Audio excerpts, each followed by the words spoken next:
Hey guys, tonight we are going on a trip back in time. Not to a grand palace or a famous battlefield, but to a muddy, desperate, and frankly, pretty stinky place, the California gold fields of 1849th. We're going to shatter the romantic myth of the swashbuckling adventurer striking it rich and instead focus on the one thing that connected every single person there, the absolutely, unbelievably terrible food. This is a journey that, let's be honest, you'd probably bail on after the first meal. Before you get comfortable, take a moment to like the video and subscribe, but only if you genuinely enjoy what I do here. I love seeing our little community of night owls grow. And hey, while you're at it, let me know in the comments where you're listening from and what time it is for you. It's always cool to see how far these stories travel. Now, dim the lights, maybe turn on a fan for that soft background hum, and let's ease into tonight's journey together. It begins as most big adventures do, in a place of comfort. You're sitting at a heavy oak table in a warm, familiar kitchen somewhere back east, maybe in a small town in Massachusetts or on a farm in Ohio. The year is 1848, and life, while not easy, is predictable. The air smells of wood smoke and baking bread. Your mother, or perhaps your wife, is pulling a loaf from the hearth, its crust a perfect crackling brown. On the table, there's a simple dinner: a roasted chicken, potatoes pulled from your own garden, maybe a dish of stewed apples for dessert. It's not fancy, but it's real. It's fresh. You take it for granted, this daily rhythm of wholesome, available food. You can't imagine a world where a single egg would be a luxury, or where a potato could be rotten and still worth a small fortune. Then the news arrives. It might be a letter from a cousin who went west, or a sensational article in a newspaper that someone reads aloud at the general store. The words glitter with promised gold. Found in California. Nuggets the size of a man's fist, just lying in the rivers. A feverish energy grips your town. Men gather on street corners, their voices low and excited. They talk of leaving their jobs, selling their farms, and heading west to make their fortunes overnight. It sounds like a grand adventure, a story you'll tell your grandchildren. You're hooked. The dream of gold is a powerful current, and it's pulling you away from the life you know. The decision is made. You're going. In the days before you leave, there's a strange mix of celebration and sorrow. Your family holds a farewell dinner. It's the best meal they can muster. There's that roasted chicken again, but this time every bite feels different. It's the taste of goodbye. You savor the crisp skin, the soft potatoes, the sweetness of the apple pie. You try to commit it all to memory, but you don't yet know how precious this memory will become, blissfully unaware that you are eating better than you will eat for the next 2 or 3 years. If you're lucky enough to survive that long, your mother packs a small crate of food for you. Smoked ham, a few jars of preserves, a heavy sack of flour. It's a gesture of love, but a deeply naive one. This is a good moment to introduce a slightly bizarre, and now mostly forgotten, piece of travel advice from that era. Many guidebooks and self-proclaimed experts would advise travelers to pack flour or cornmeal around their other goods, not just as food, but as a sort of all-purpose packing material to absorb moisture. Of course, was that if any moisture did get in, you'd end up with a solid, moldy brick of what was once your most vital food source, with your other supplies entombed inside. You, thankfully, just have a simple sack. As you stand on the porch ready to leave, you're filled with a dizzying mix of hope and fear. This is where historians still argue about the true motivations of the men who became the 49ers.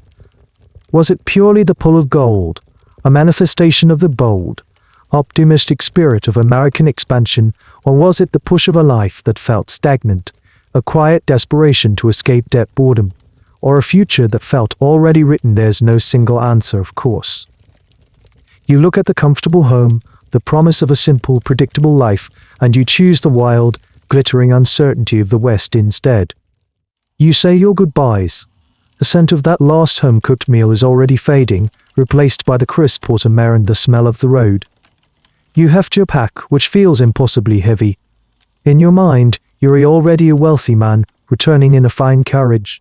But the reality of your journey and the slow, grinding horror of what you will have to eat to survive it hasn't even begun to dawn on you. The first step away from home is the first step toward a world where food is not for nourishment or pleasure, but a crude and desperate form of fuel. That single step turns into 1,000, and as you walk away from your old life, you feel less like a man leaving home and more like a force of nature being pulled by an invisible tide. This isn't just a personal decision anymore, it's a national phenomenon. You've caught the fever, and it's called gold fever for a reason. It's a sickness of the mind, an epidemic of hope that spreads faster than any plague. Its primary symptom may complete and total loss of common sense. You see the signs of this fever everywhere. The local blacksmith isn't showing horses anymore, he's hammering out shoddy pickaxes and flimsy shovels, selling them at a premium. The quiet tailor is suddenly an expert on durable canvas for tents. Every conversation, every newspaper, every poster nailed to a post seems to hum with a single word: California. The news has become a deluge. It truly exploded in December of 1848, when President James K. Polk, in an address to Congress, basically gave the rumors an official government seal of approval. He confirmed the discovery of abundant gold deposits. That was it. That was the spark that lit the fuse. Once the president says it, it's no longer a wild story from the frontier, it's a fact. A national directive almost. You and half of America, it seems, are now infected. You start to see pamphlets, cheaply printed flyers with sensational headlines. They're the 19th century version of clickbait. You see one that reads the new El Dorado. Gold nuggets so plentiful, farmers used them to weigh down scarecrows. Another might tell a tall tale of the man who, while digging a latrine, accidentally uncovered a vein of pure gold thicker than his arm. It's absurd, but in your fevered state, you ought to believe it. You cling to these stories, you conveniently skim past the small print at the bottom that might mention some hardships or the need for provisions. Your brain is filtering reality, keeping the gold and discarding the grit. Here's a little tidbit that shows how out of hand things got. Some of these pamphlets weren't just optimistic. They were practically works of fiction designed to sell tickets on certain ship lines or to offload shoddy equipment. There are accounts of so-called guides to the goldfields being written by people in New York or Boston who had never traveled west of the Hudson River. They'd just cobble together some exciting rumors, slap a dramatic woodcut of a man holding a giant nugget on the cover, and sell it to dreamers like you. It was a business, and the product they were selling was a fantasy. Your ear-willing customer. You sit at night, not at the warm family dinner table anymore, but in a noisy, crowded boarding house or tavern, poring over these documents. The air is thick with pipe smoke and the frantic energy of other men who've also caught the fever. You talk for hours about what you'll do when you're rich. You'll buy a sprawling estate. You'll sail to Europe. You'll never work another day in your life. No one talks about the logistics. No one discusses dysentery, or spoiled flour, or the soul-crushing monotony of a diet of beans and bacon. To mention such things would be to break the spell. The academic world still picks apart this moment. To what degree were the newspapers and pamphleteers responsible for creating the gold rush hysteria? Were they cynical capitalists fanning the flames for profit, knowingly sending thousands of men into a disastrous situation for the price of a newspaper subscription or a poorly made shovel? Or were they too simply caught up in the great optimistic expansionist dream of the era? It's likely a messy combination of both. A feedback loop where genuine excitement and calculated opportunism fueled each other until the whole nation was delirious. An old farmer, a man with hands like gnarled oak, might pull you aside and offer a word of caution. "Son," he'd say, spitting tobacco juice near your boot, "I've been on the plains. You know what's out there, dust you can't get out of your throat and a whole lot of nothing. It ain't a parade." You'd nod politely. You dismiss him. He doesn't get it. He doesn't have the vision. He doesn't have the vision. He can't see the glittering future that you and all these other forward-thinking men can. This fever dictates your next big choice how to get there. There are two main paths. You can go by sea, a journey that takes you all the way down around the tip of South America, a voyage of some 18,000 nautical miles that could take up to 8 months. Or you can go by land, trekking to 1,000 miles across prairies, deserts, and mountains, Each has its own particular set of horrors, but you're not thinking about that. Which route is fastest, which one gets me to the gold first? Your decision isn't based on survival, but on speed. The fever is rushing you, telling you to hurry before all the gold is gone. It's a race, and the starting gun has been fired by the president himself. The dream of a full belly has been completely of a full pocket. The fever has made your choice. You've decided on a route, and now comes the most critical phase of your pre-journey planning: packing. This isn't like packing for a weekend trip to visit a cousin. This is packing for a journey that will take months, crossing into a world with no supply stores. No inns, no civilization as you know it. Your very survival will depend on the items you choose to carry on your back, or the items you choose to carry on your back or load onto a wagon. And you, like thousands of others, are about to get it spectacularly wrong. You head to the local general store, which now looks more like an outfitter for a doomed polar expedition. The shelves are groaning with items branded as California essentials. You see gleaming new pickaxes with hickory handles, shiny tin pans for sifting gold, and heavy, hobnail-lid boots. But your main concern is food. The guidebooks, the same ones written by people who've never left Boston, have lists, long lists. One popular recommendation was to pack at least 150 pounds of flour, 150 pounds of bacon, a hefty amount of coffee, sugar, and of course, beans. It sounds substantial, doesn't it? A lot of fit for a long winter. You imagine yourself by a crackling campfire, frying up thick slices of bacon and baking fluffy biscuits. The reality of these provisions, however, is far from this cozy picture. Let's start with the flour. It's heavy for one. And it's delicate. You pack it in a canvas sack or a wooden barrel. But that sack will be jostled for months on a rocking ship or a rattling wagon. It will be exposed to damp air, rain, and river crossings. Moisture is flour's mortal enemy. It doesn't just make it clumpy, it invites weevils and mold. Many a 49er would arrive in California, a sorry greenish-black brick, but a solid, greenish-black brick, writhing with insects. A gut-wrenching moment of failure before the real work has even begun. Then there's the bacon. This isn't the thinly sliced, perfectly cured bacon you might get from a modern store. This is salt pork. Huge fatty slabs of pork cured in an enormous amount of salt for preservation. It's designed to last, not to taste good. It's so salty, in fact, that it's barely edible without being soaked in water for hours, a luxury you often won't have. And even then, its preservation wasn't foolproof.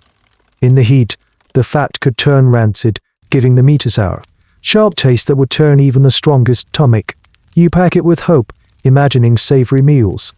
You'll come to know it as the salt horse or some other, less flattering names. Now for a truly bizarre piece of 49er kit, you might have been tempted to buy the patent-pending, multi-purpose Miracle Machine. The 1840s were a golden age of weird inventions, and the gold rush was a prime market. You might see an ad for a gold-finding and bread-making contraption. It would be a bizarre assembly of metal tubes, tanks, and sieves, claiming to be able to sift gold from riverbeds, grind your flour, mix your dough, and even, somehow, bake your bread. These things were monstrously heavy, ridiculously complicated, and almost universally useless. Many a trail heading west was littered with these abandoned dreams, tossed aside when the owner realized that carrying a 50-pound metal puzzle box across the Sierra Nevada was a terrible idea. You wisely stick to the basics, but you see other, more gullible men, loading these contraptions onto their wagons with pride. You also pack some personal items, a change of clothes, a Bible, maybe a dagger, yet you an early type of photograph of your family. This small precious image of your wife and children, their faces frozen in serious poses, is your emotional anchor. It's a reminder of why you're doing this. But it's also a source of deep, gnawing guilt as the journey wears on and the memory of their well-fed faces contrasts sharply with your own gaunt reflection in a muddy puddle. Historians debate the level of practical knowledge these men actually had. Were they mostly naive city dwellers who had never fixed a wagon wheel or cooked over an open fire, or were they hardy farm boys who were simply overwhelmed by the unprecedented scale and difficulty of the journey? The evidence suggests it was a mix. But the overwhelming impression is one of widespread incompetence. Diaries from the period are filled with accounts of basic, catastrophic mistakes, wagons overloaded until their axles snapped on the first major hill, vital supplies forgotten, and a general, almost comical, lack of understanding about the brutal realities of the frontier. You, trying to be smart, have packed a bit of everything. You have your mountain of salt pork, your soon-to-be moldy flour, your coffee, your sugar.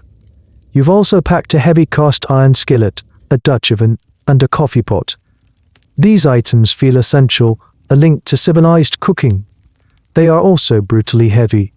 Every single ounce is a burden you will feel in your bones, whether you're hauling it yourself or watching your paroxysm strain to pull the wagon. As you survey your pile of gear and provisions, a sense of pride swells in your chest. You feel prepared, self-sufficient, ready for anything. You are a modern-day Argonaut, setting off to claim the Golden Fleece. You have absolutely no idea that in 6 months, you would gladly trade that entire pile, the bacon, the flour, the useless gadgets, all of it for a single, fresh, crisp apple. The journey hasn't started yet, but your relationship with food has already changed. It's no longer about taste or tradition, it's about weight. You've decided to go by sea. It seems on the surface like the more civilized option.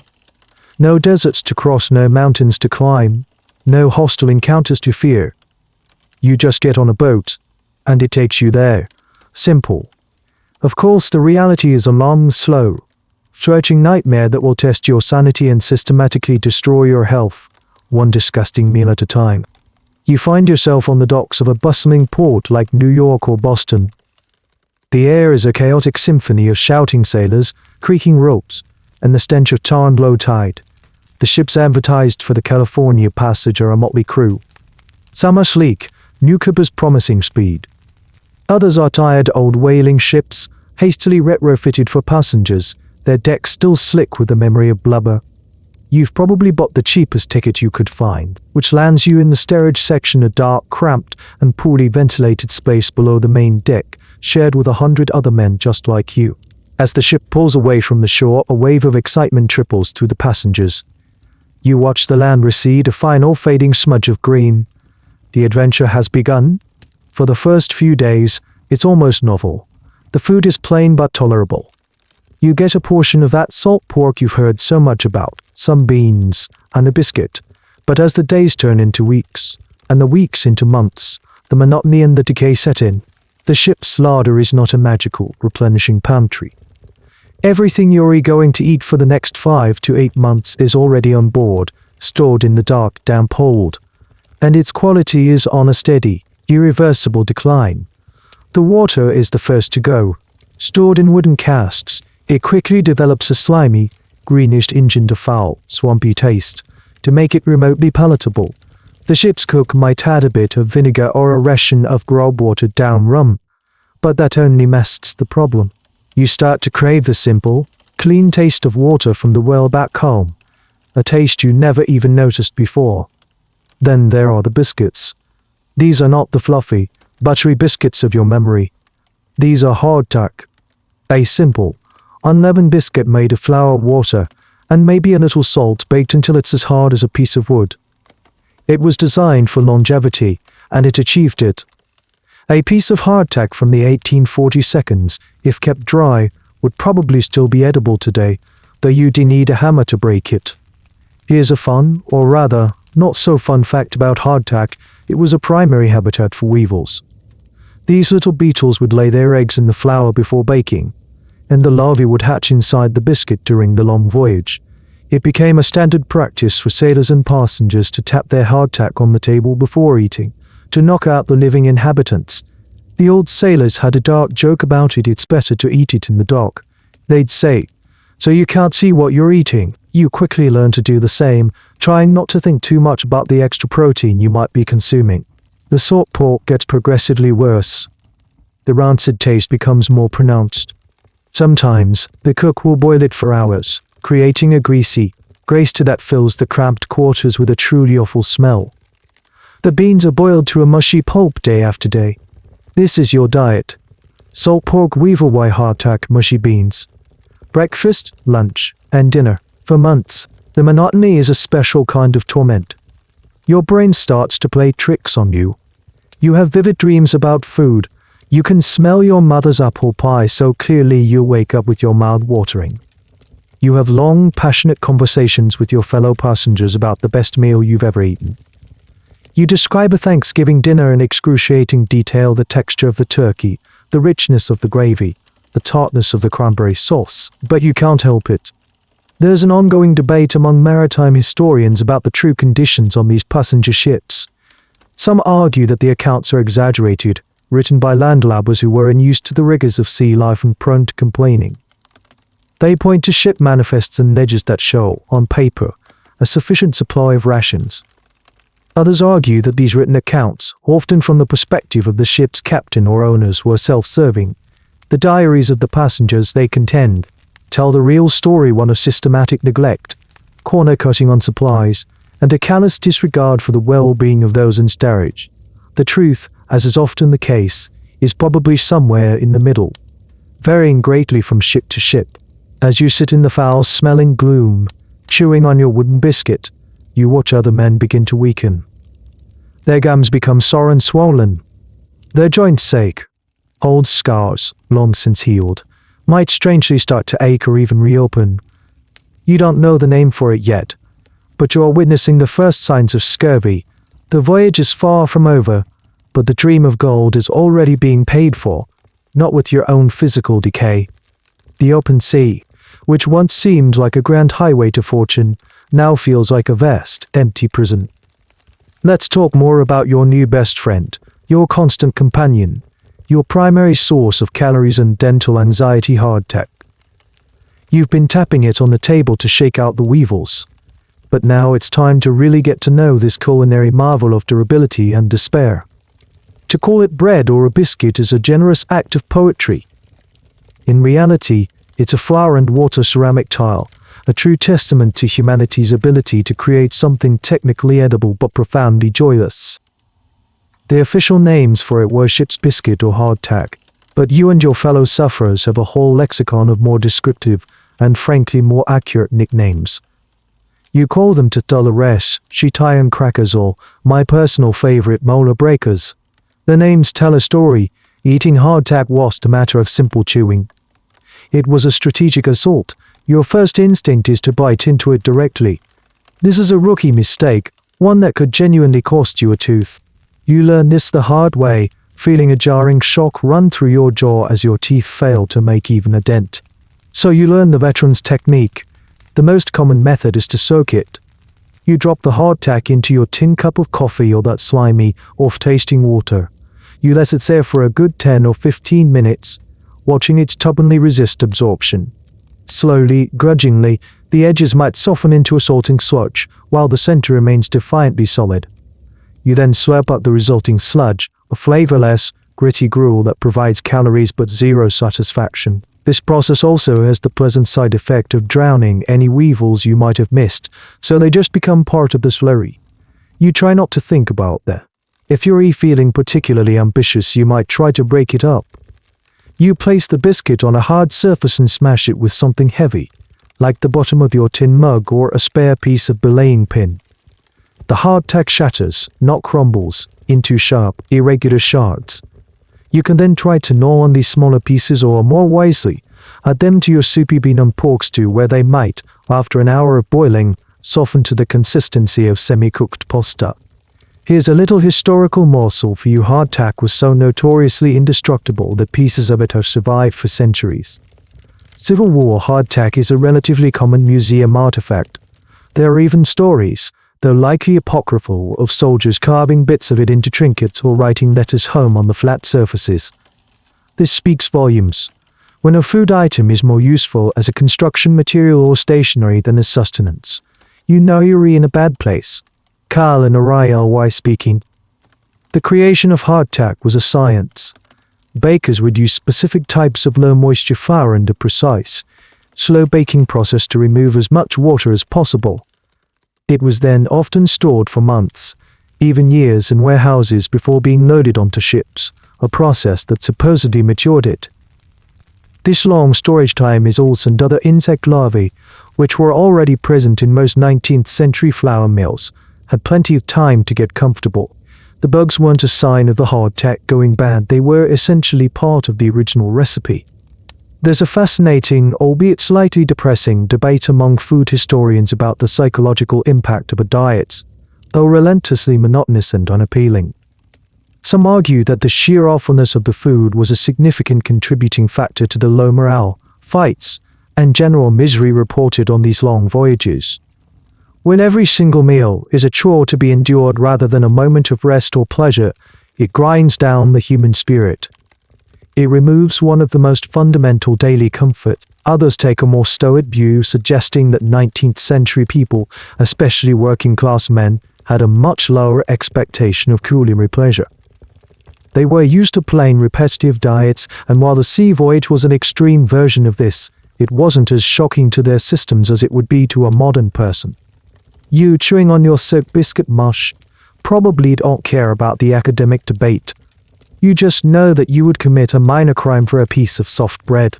As the weeks on the ship grind on, you become a connoisseur of decay. You can tell, just by the smell, how old the water in the cask is.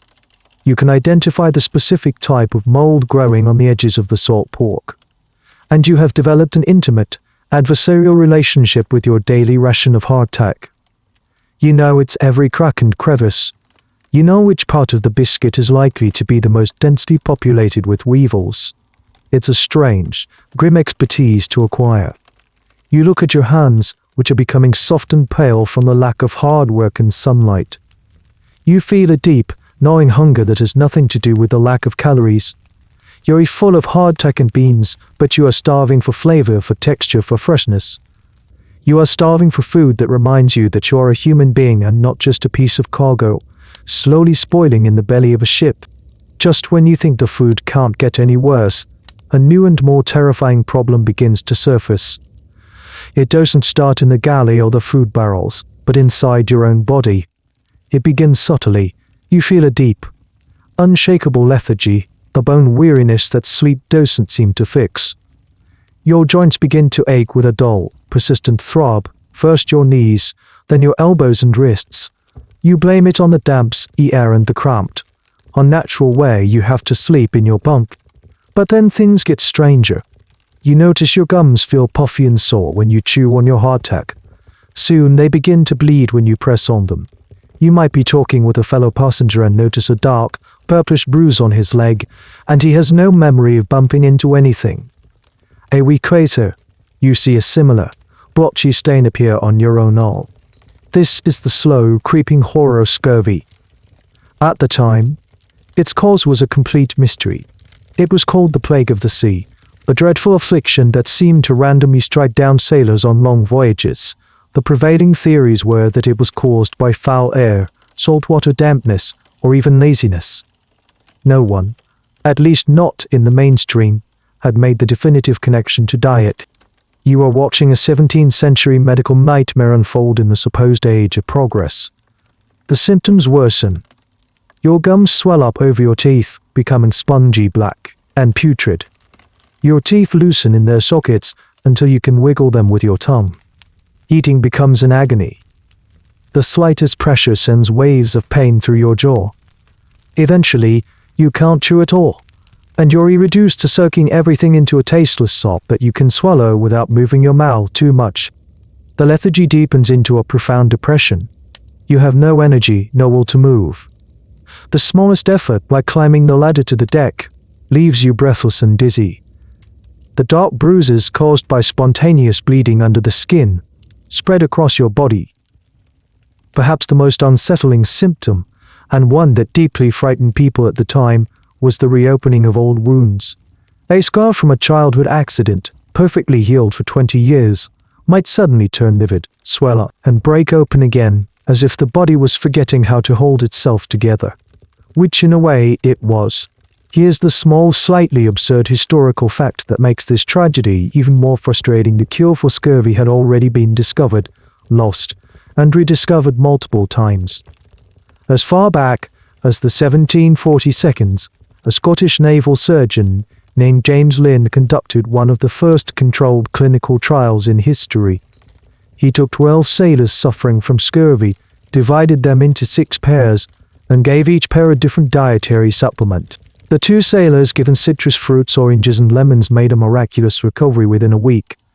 He published his findings, but the British Admiralty, in its infinite wisdom, largely ignored them for decades.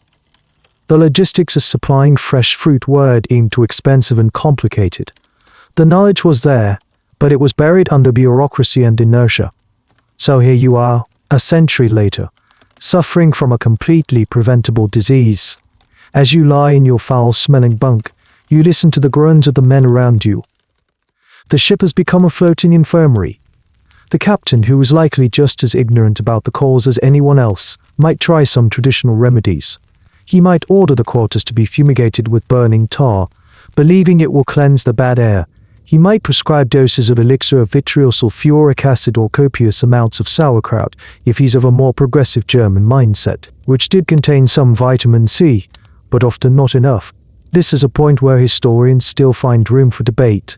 How widespread was full-blown scurvy on the 49er ships? Some diaries and ship logs barely mention it, while others paint a horrific picture of daily deaths and burials at sea. The discrepancy likely comes down to the length of the voyage in the ship's port of origin. Ships that were able to make a stop in a place like Rio de Janeiro could resupply with fresh fruit and vegetables, unwittingly resetting the scurvy clock for their passengers. Those who made the non-stop journey around Cape Horn were at the highest risk. Your fate is a lottery, depending entirely on the route, the weather, and the foresight of a captain who probably thinks oranges are just a pleasant snack. You feel your body falling apart. The dream of gold seems like a cruel joke now. What good are nuggets the size of your fist if you don't have the teeth to eat or the strength to lift them? The vast, empty ocean outside feels like a reflection of the emptiness inside you, a void where your health and vitality used to be. You are no longer an adventurer. You are a patient, passively waiting to either strange, insidious disease that is eating you from the inside out. The only thing you crave now is not gold, but a single, sharp, glorious bite of a lemon. Perhaps you were wiser, or maybe just more afraid of the sea. You chose the land route, the Great Overland Trail. In your mind, it seemed more direct, more American. You would walk the ground of your own continent, a pioneer taming the wilderness. This route also came with the illusion of self-sufficiency. You wouldn't be at the mercy of a ship's captain and his rotting supplies. You'd have your own wagon, your own oxen, and the bounty of the land to sustain you. And catastrophically wrong idea. The journey starts in a place like Independence, Missouri, the jumping-off point for the westward trails. The town is a chaotic excitement.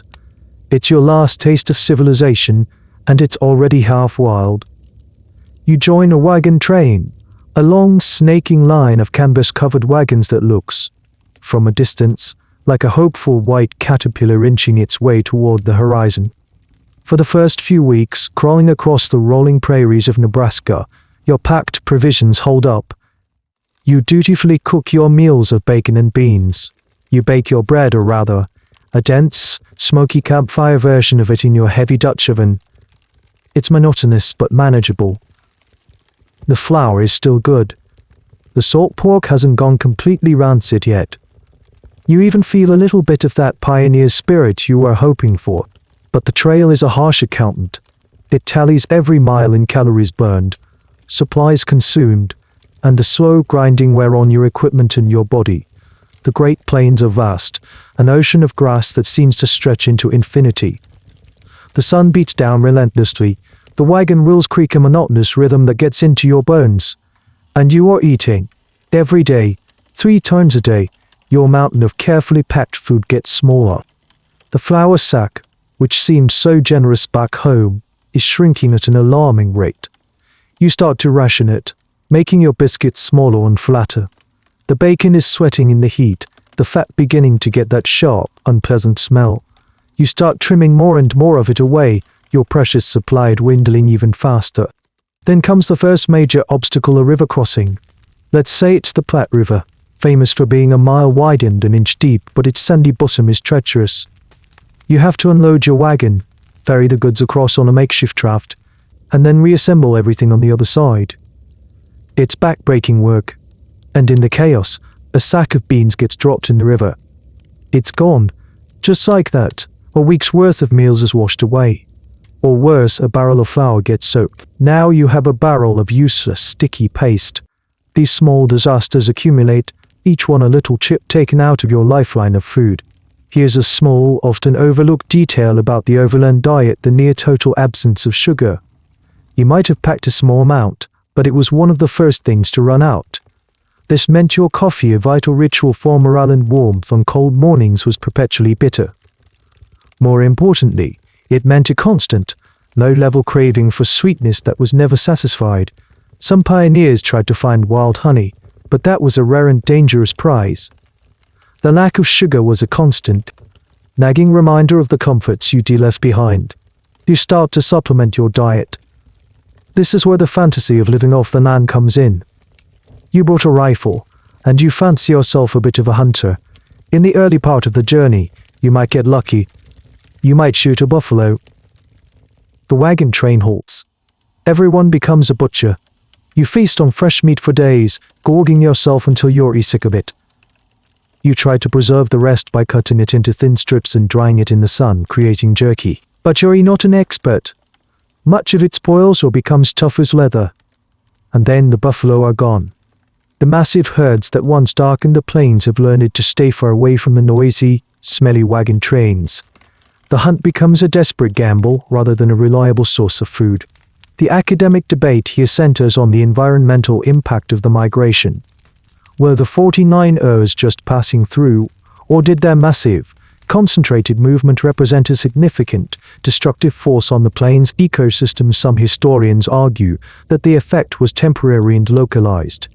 Others contend that the wagon trains, with their thousands of people and tens of thousands of livestock, overgrazed vast swaths of prairie, depleted scarce water sources, and disrupted wildlife patterns in a way that had lasting consequences. You picking up dried buffalo chips to use as fuel for your fire because there are no trees, are an unwitting participant in this ecological transformation. As you push further west, into what is now Wyoming and Utah, the landscape becomes harsher. The grass thins. The water holes are farther apart and often alkaline, tasting bitter and making you sick. Your oxen, the engines of your journey, begin to weaken. Their ribs start to show. A weak ox means a slower pace, which means more days on the trail, which means you need more food than you planned for. It's a vicious cycle. You look at your dwindling supplies. The bottom of the flour sack is now disturbingly visible. The last slab of salt pork is a shadow of its former self. The dream of gold is still there, a distant shimmer on the horizon, but a much more immediate and powerful reality has taken over the simple, brutal mathematics of survival. You have X amount of food left and Y number of miles to go, and you are starting to suspect that X is not going to be enough. The fantasy of the hunt, that romantic image of you as a rugged frontiersman living off the bounty of the land, dies a slow and frustrating death. You've passed the great buffalo herds, and now the landscape feels empty, picked clean by the thousands of hungry people who passed this way before you. The crack of your rifle, which once sounded so powerful on the open prairie, now just echoes through the desolate canyons, a lonely, unanswered sound. You start to see the evidence of other failed hunters. The trail is littered with the skeletons of animals, but also with discarded equipment. A heavy rifle, too cumbersome to carry, lies rusting in the dust.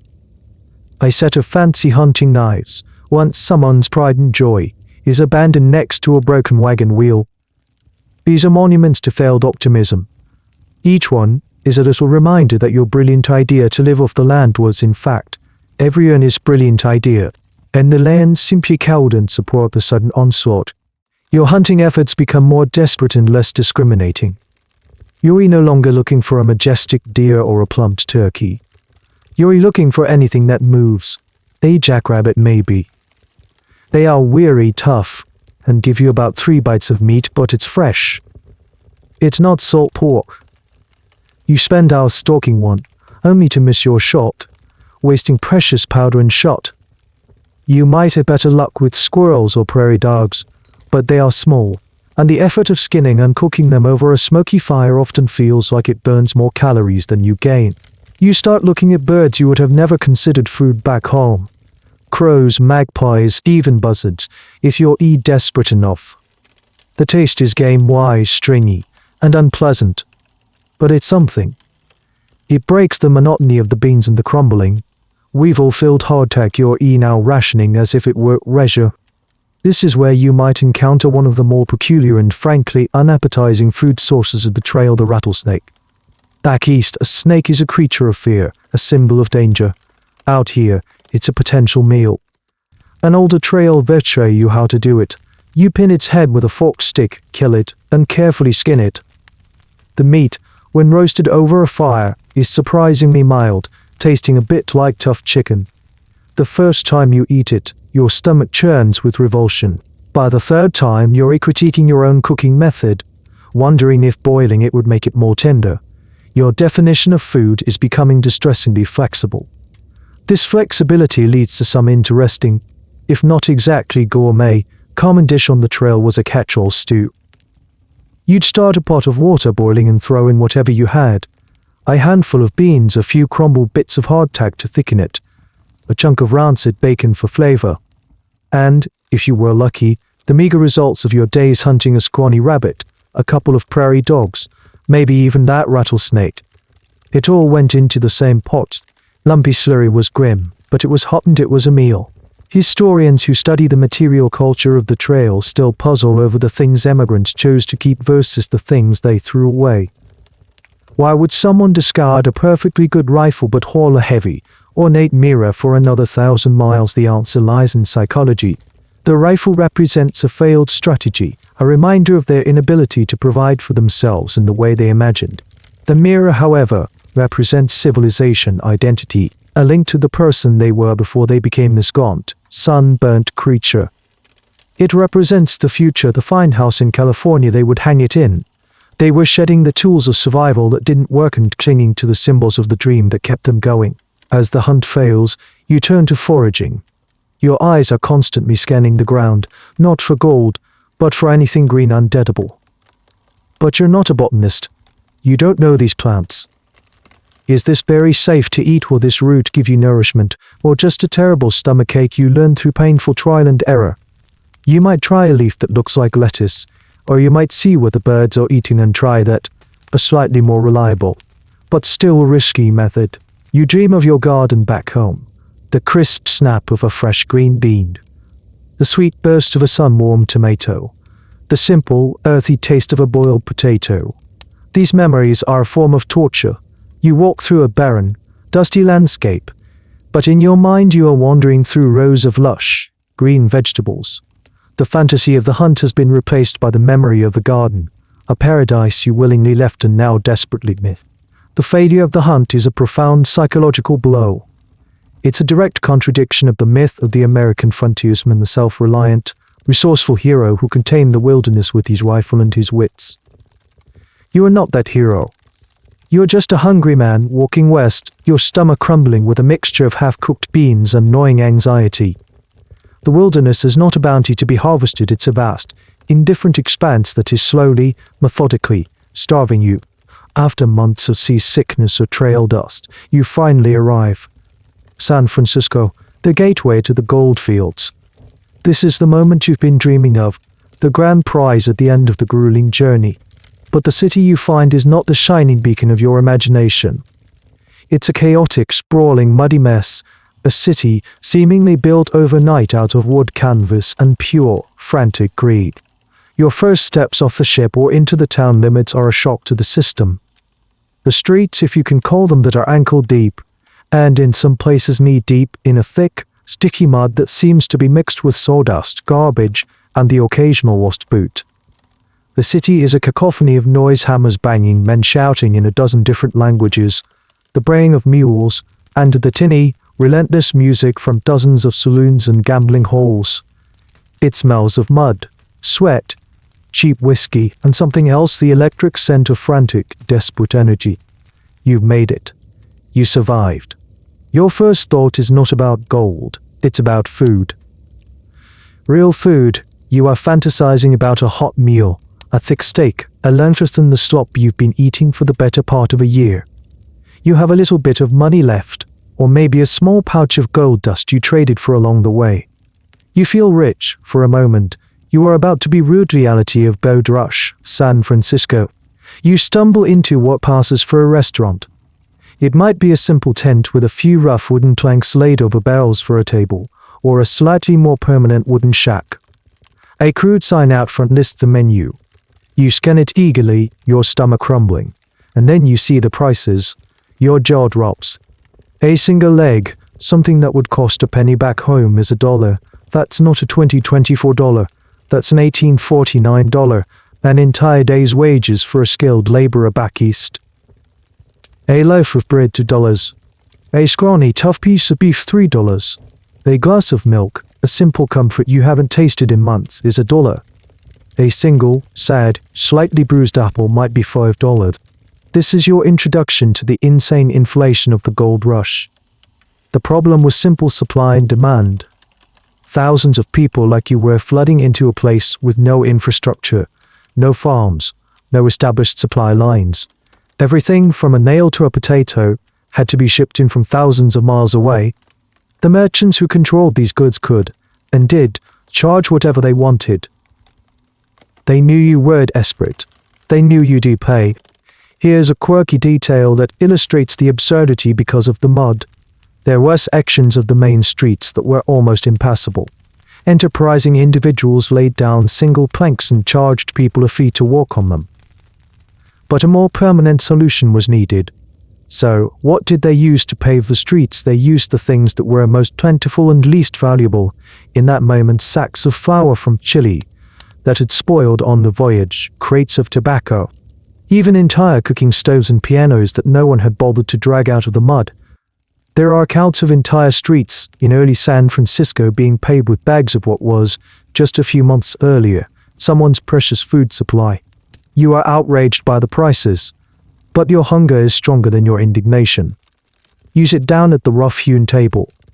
The man next to you, a gaunt fellow with wild eyes, is wolfing down a plate of food with a desperate intensity that you recognize in yourself. You watch as he finishes, pulls out a small leather pouch, and carefully weighs out a few flakes of gold dust onto the merchant's scale to pay for his meal. The academic world still debates the long-term economic effects of this hyperinflation. Did it create a new class of merchant princes who became the true winners of the gold rush? Absolutely. Men like Samuel Brannan, who famously ran through the streets shouting gold. Gold from the American River. Did so while also cannily buying up every shovel pick and pan in the region to sell as a massive markup. Unregulated economy also foster a unique spirit of entrepreneurship and risk-taking that defined California for decades to come. That's a more complex question. Some argue it created a predatory, boom and bust culture, while others see it as the chaotic birth of a dynamic new economic center. You, however, are not thinking about long-term economic theories. You are doing a painful calculation in your head. You look at the menu, at your small pouch of money, and at the gnawing pit in your stomach. You have to eat. So you make your choice. You order a plate of something, anything. Maybe it's just a plate of potatoes, which are likely old and a bit rotten, but they've been boiled and fried in grease, and to you, they taste like heaven. You eat slowly, trying to make it last, savoring every single bite. Each mouthful feels like you are literally eating money. This is your welcome to California. The gold is supposedly just lying on the ground, waiting to be picked up. But first you have to survive the economy. You came here to get rich, but your first act in the land of plenty is to spend an absurd amount of your dwindling capital on the most basic, miserable meal, simply to stay alive. The fever that drove you here is beginning to feel like a very expensive illness. After the initial shock of San Francisco's prices, you make your way to the goldfields themselves, places with names that sound like poetry and look like hell: Hangtown, Mariposa, Angel's Camp. You buy a mule, load it with a new, exorbitantly priced set of supplies, and join the river of men heading for the hills. The landscape is beautiful, with rolling oak-studded hills and clear, fast-running streams, but you quickly learn that you're not here to admire the scenery. You're here to admire the scenery, harder than you've ever worked in your life. And as you settle into the daily grind of digging, panning, and sifting, you also settle into the grim culinary reality of the mines. You thought the food on the journey was bad. Welcome to the next level. Here, the diet is governed by a simple, depressing mantra: what is cheap relatively, what won't spoil, and what is heavy enough in calories to keep you working. This leads you to the unholy trinity of the miner's menu: salt pork, beans, and bread. You've already met salt pork, your old friend from the sea voyage or the overland trail. But here, it achieves a new level of awfulness. The pork that makes it to the mining camps has been handled by at least a dozen different middlemen, shipped from the East Coast, left to sit on the docks in San Francisco, and then hauled by mule for weeks into the mountains. By the time it reaches you, it's often greenish, slimy, and powerfully rancid, but it's also one of the only sources of meat and fat available. So you eat it. You learn to cut off the worst-looking parts, soak it for hours in the creek to draw out the salt, and then fry it until it's a blackened, crispy chip of pure sodium and grease. You eat it with a grim sense of duty. Next, in the Trinity, beans. Beans are everywhere. They are the true fuel of the goldfields. They're cheap, they're easy to transport, and they're calorie-dense. You eat beans for breakfast, lunch, and dinner. You eat them boiled, you eat them boiled, you eat them mashed. You eat them fried in bacon grease. You eat them cold, straight from the pot you cooked yesterday. Your entire world begins to smell of beans and salt pork. It's a smell that clings to your clothes, your tent, your very skin. A small, quirky detail about the bean-centric diet: it led to a lot of, let's say, musical evenings around the campfire. The diaries of 49ers are surprisingly full of wry, understated complaints about the constant flatulence in the camps. It was a shared, unavoidable consequence of the diet, a source of crude humor and constant, smelly discomfort. One miner famously wrote that the nightly sounds of his camp were a chorus of snores and sighs and beans. The final member of the Trinity is bread, but it's a pale imitation of the real thing. The flour you buy at the camp store is just as likely to be infested with weevils or tinged with mold as the stuff you brought with you. And you don't have an oven. You learn to make campfire bread. The simplest version is a damper, a dense, unleavened dough of flour and water that you wrap around a stick and hold over the fire. It usually ends up burnt on the outside and raw and doughy on the inside. A slightly more advanced technique is to use your frying pan to make a slapjack, a rough, heavy pancake that you cook in bacon grease. It's greasy, it's heavy, and it sits in your stomach like a rock, but it fills the void. You might have heard of San Francisco's famous sourdough bread. The tradition was born from this exact problem. Commercial yeast wasn't available, so bakers and miners had to rely on wild yeast starters, a living culture of flour and water that you had to feed and keep alive. Many miners carried their personal sourdough starter with them, jealously guarded in a little pot or crock. It was a living thing, and it gave their bread a distinctive tangy flavor. This brings us to a historical debate: was the prevalence of sourdough in Gold Rush California a deliberate commercial yeast? Most food historians agree it was born of necessity. The miners weren't Bay Area foodies seeking a specific flavor profile. They were just guys who wanted bread and used the only method available. The romantic lore of the grizzled prospector cherishing his secret family starter is likely an exaggeration. The starter was a fickle, often smelly, and difficult to maintain necessity. If they could have had a simple packet of Fleischmann's yeast, they probably would have tossed their precious starter in the creek without a second thought. This diet: salt pork, beans, and bad bread is your life now. Every meal is the same. The lack of variety is a form of mental torture. You crave freshness.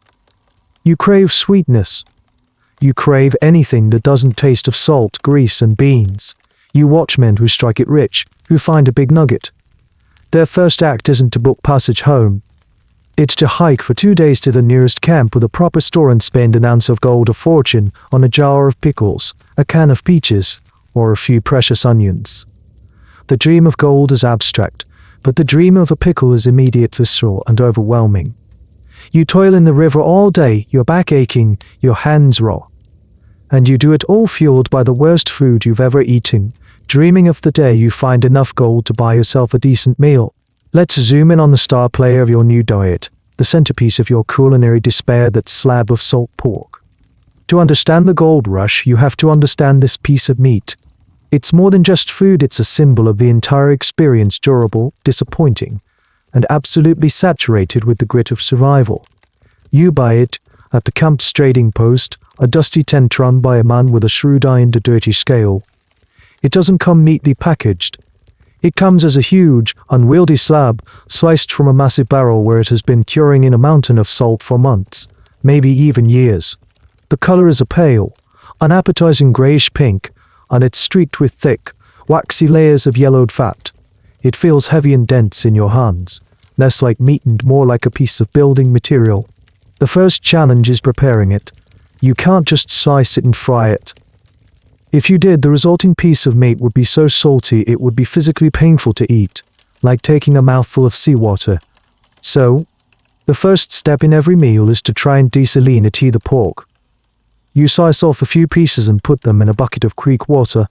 You're supposed to let it soak for hours, changing the water periodically. But you're tired after a 12-hour day of standing in ice-cold water, bent over a pan. You're hungry now, so you cut corners. You let it soak for an hour, maybe two. It's not enough. When you finally cook it, you toss it into your sizzling hot cast iron skillet. The fat immediately begins to render, filling your small tent or lean-to with a thick, acrid smoke. The smell is distinctive. It's not the homey, comforting smell of bacon frying back home. It's a sharp, pungent, greasy smell that clings to everything. This is the official perfume of the mining camps. What you pull out of the pan is a shrunken, curled, and often blackened piece of meat. It's tough. Chewing it is a serious workout for your jaw. The texture is stringy and dry, except for the bits of fat, which have a greasy, waxy consistency. And despite your soaking efforts, it's still incredibly salty. So salty that it makes you desperately thirsty, which is a problem when clean drinking water is also a scarce commodity. You call it by many names, none of them affectionate. It's sow belly, salt horse, or simply the creature. You make jokes about it. You tell your fellow miners that you found a piece that was so tough, you used it to race all your boot. Or that the salt content was so high, you used to slice to season your entire pot of beans. Humor is the only defense you have against the sheer, grinding misery of eating this stuff every single day. Here's a little known fact about the salt pork trade: the quality varied wildly, and there was a lot of fraud. The best stuff, called clear pork, was mostly fat and came from the back and sides of the pig. The worst stuff was called mess pork and could contain anything: ribs, shoulder, even pieces of the head, all jumbled together in the barrel. Dishonest suppliers would sometimes put a layer of the good stuff on top of the barrel and fill the rest with the cheap, bony cuts. By the time you, the end consumer, got to the bottom of the barrel at the camp store, you were buying a lottery ticket of gristle and bone. This leads to a point of contention for economic historians: to what extent did the merchants and suppliers in the gold fields knowingly exploit the miners with substandard goods? The romantic view is that everyone was just trying to get by in a chaotic system. The more cynical, and probably more accurate, view is that many suppliers engaged in outright fraud. They knew the miners were a captive market, hundreds of miles from any form of regulation or consumer protection. Weevil-infested flour, and underweight sacks of beans with almost total impunity.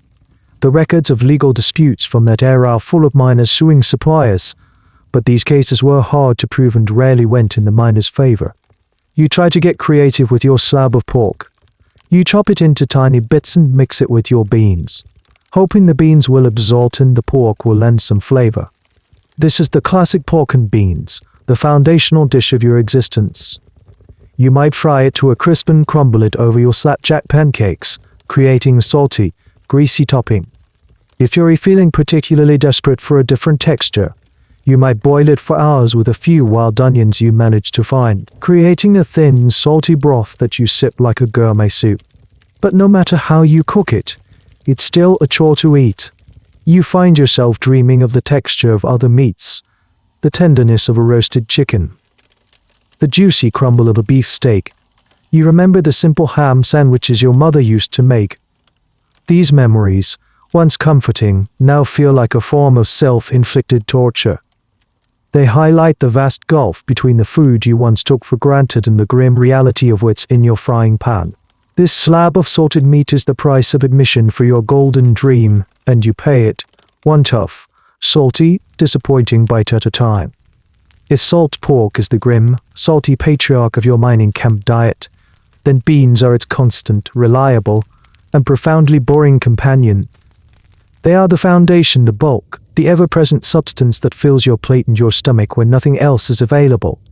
You will come to know the bean in all its forms, and you will develop a relationship with it that borders on spiritual exhaustion.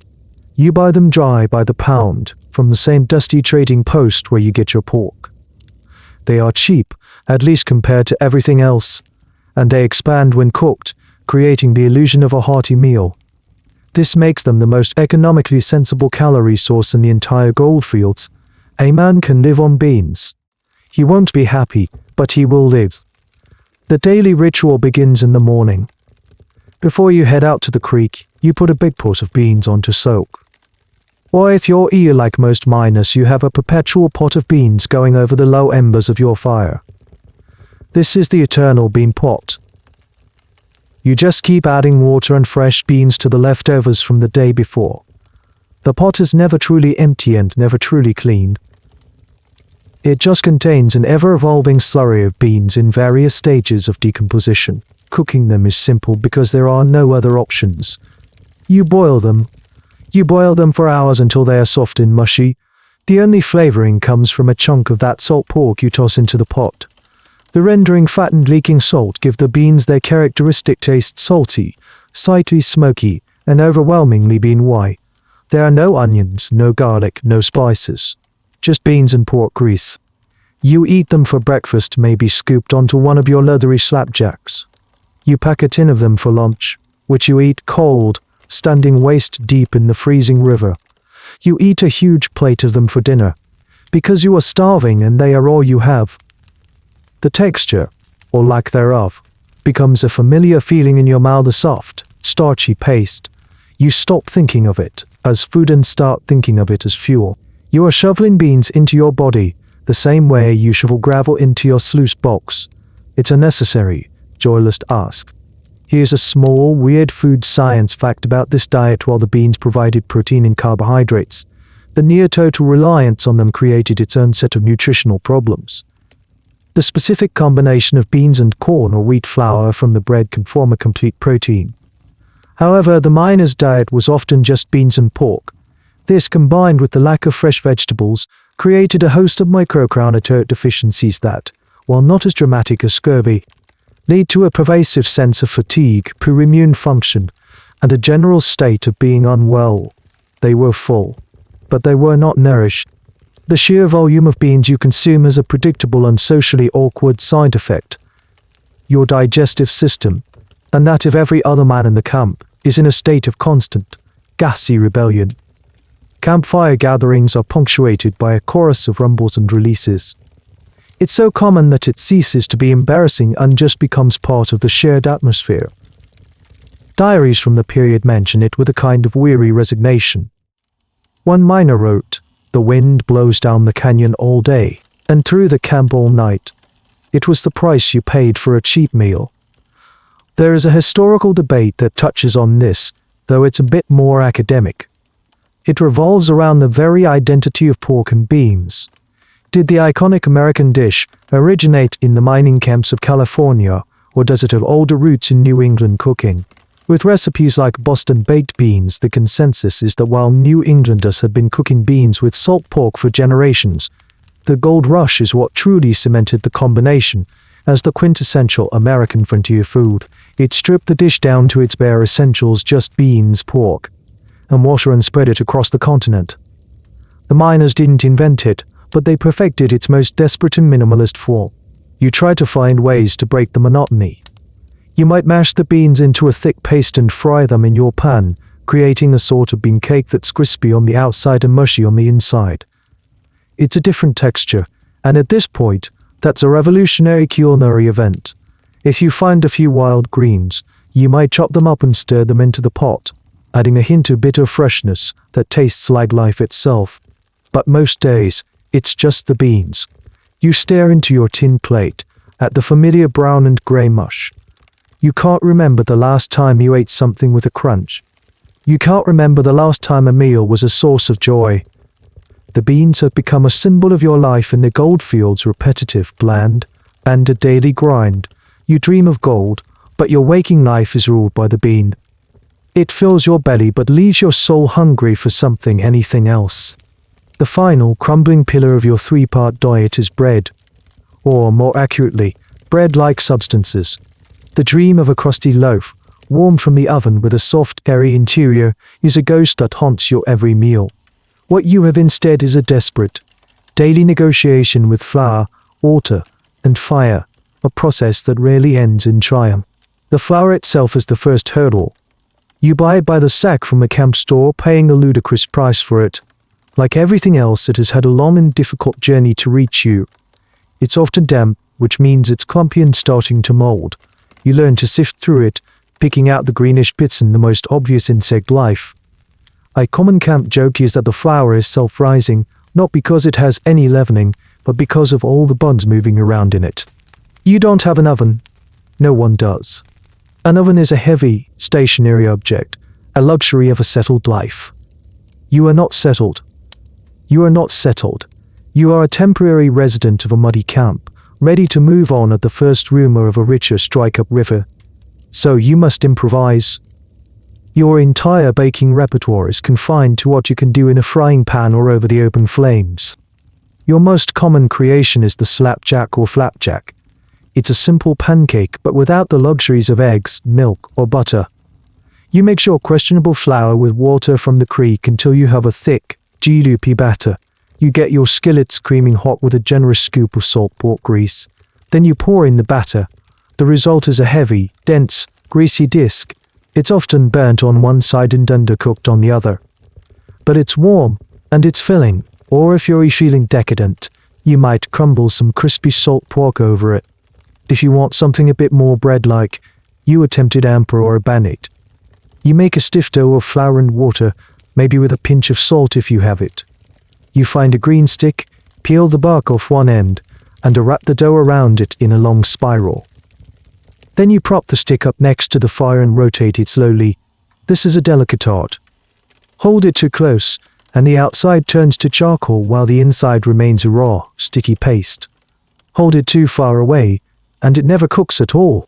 After 20 minutes of careful turning, you might achieve a smoky, dense bread tube that's edible, if not exactly enjoyable. This is where the sourdough starter comes into play for the more dedicated camp bakers. That little pot of bubbling, fermented flour and water is a prized possession. It's a living thing that needs to be fed and cared for. If it gets too cold, it goes dormant. If it gets too hot, it dies. A successful starter is a sign of a skilled and patient man. Here's a bizarre but true story about the lengths miners would go to protect their starters because the nights in the mountains could be freezing. Some miners would take their starter pots to bed with them, cuddling them under the blankets to keep the precious yeast culture warm and alive. Imagine it, a lonely, exhausted man, thousands of miles from home, spooning a clay pot full of smelly goo. It's a testament to how much a simple thing like leavened bread meant in a world of culinary misery. The use and maintenance of these starters is a topic of some discussion among culinary historians. Was there one original mother starter that all the San Francisco sourdoughs descended from? As the Romantic lore suggests, or did hundreds of miners independently cultivate their own unique wild yeast strains from the specific microorganisms present in the California air? The scientific consensus leans toward the latter. Each starter was its own unique ecosystem, a tiny microbial snapshot of its specific time and place. The idea of a single, mythical starter is a great story, but likely just that, a story. You perhaps are not so patient. Your attempts at a sourdough starter have resulted in nothing but a sour-smelling sludge that refuses to rise. So you stick to your unleavened slapjacks and your campfire burnt dampers. You learn that bread is not just about ingredients, it's about control. Control over temperature, control over time, control over yeast. And out here in the wild, you have control over nothing.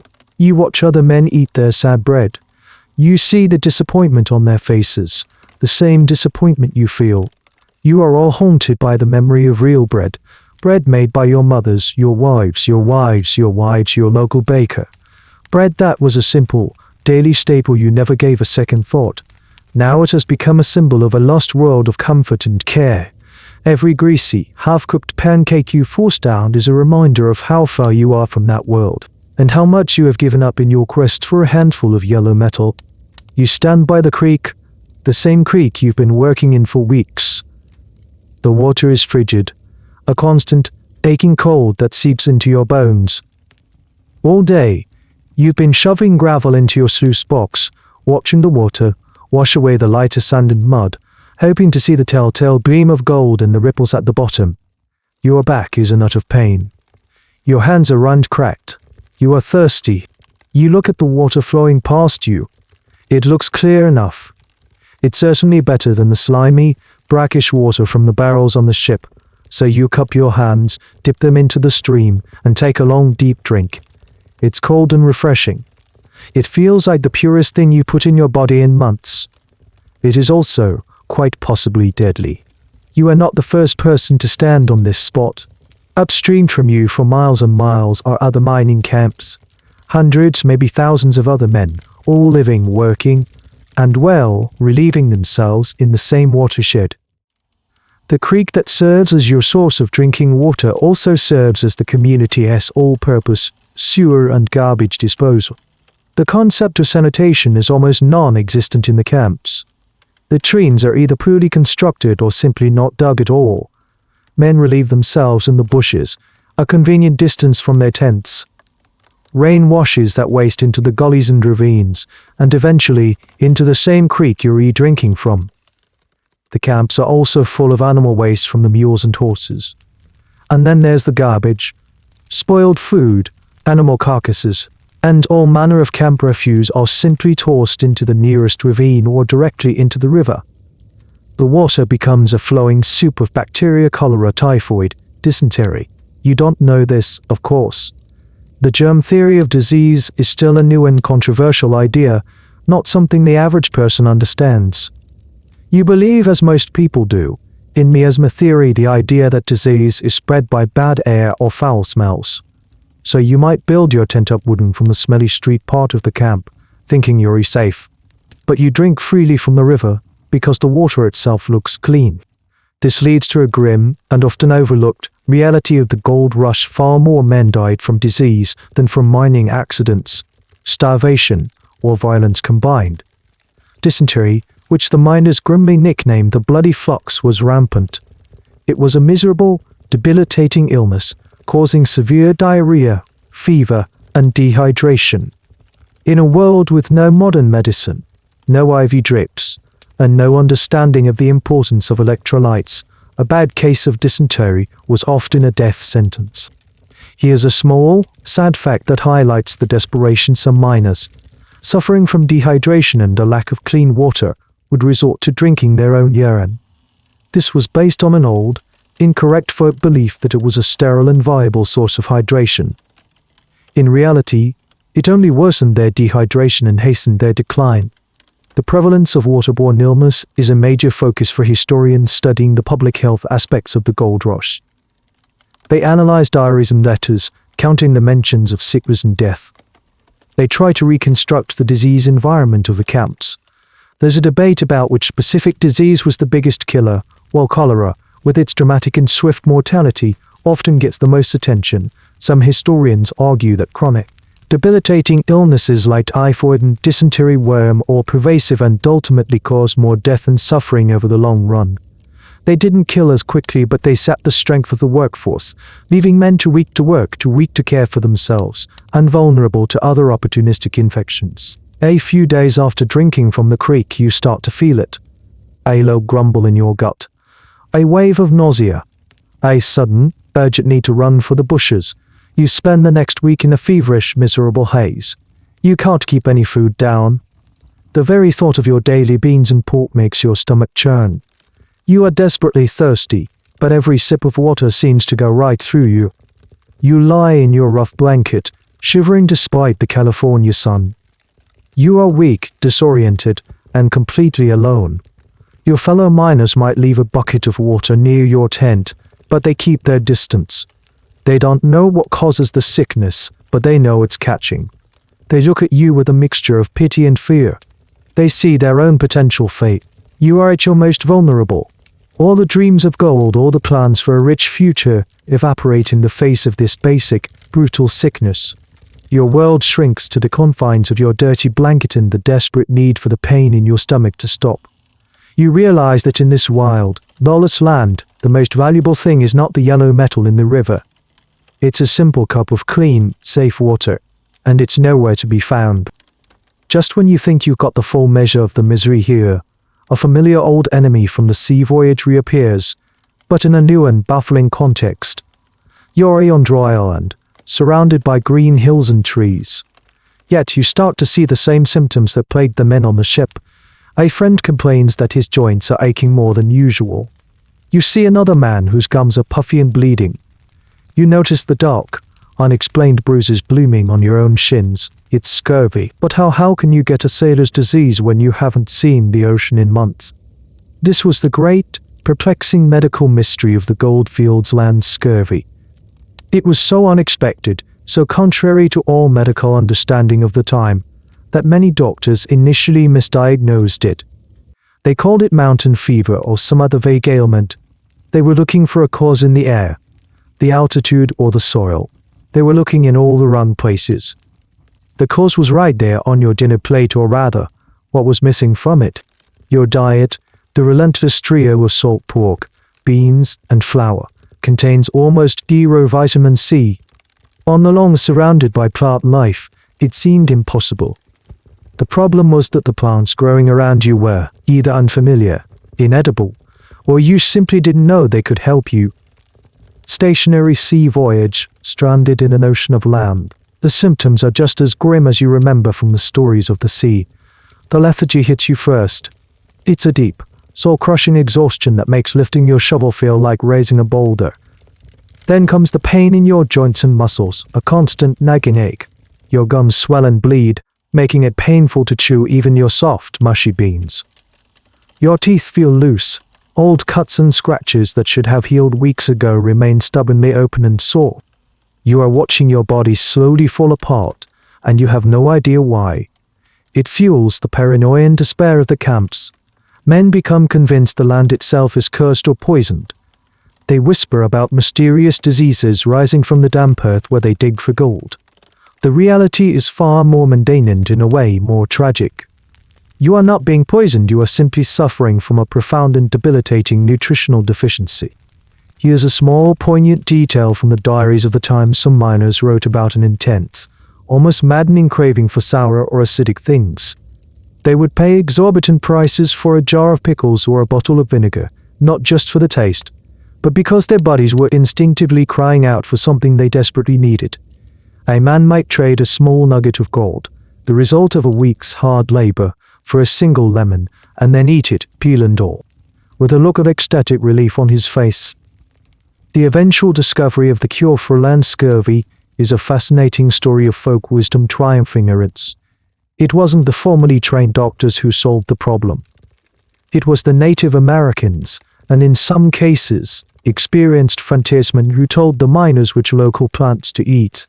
They pointed out wild onions, miners let a succulent green that is, appropriately enough, high in vitamin C, and various sour grasses and berries. This is a point of robust discussion for historians. To what degree did the 49 ers interact with unlearned from the local Native American populations? The popular narrative of the gold rush often portrays the native people as either obstacles or victims. But a more nuanced reading of the historical record shows that there were complex interactions. In some areas, natives traded fresh food, like salmon and acorns, to the miners, and their knowledge of the local botany was, quite literally, a lifesaver. The tragedy is that this knowledge was often ignored or dismissed, and the miners continued to suffer from a preventable disease, sometimes while camped right next to the cure. You, however, are starting to hear the rumors. A man in the next camp over was on his deathbed from the mountain fever, and an old trapper told him to make a tea from pine needles.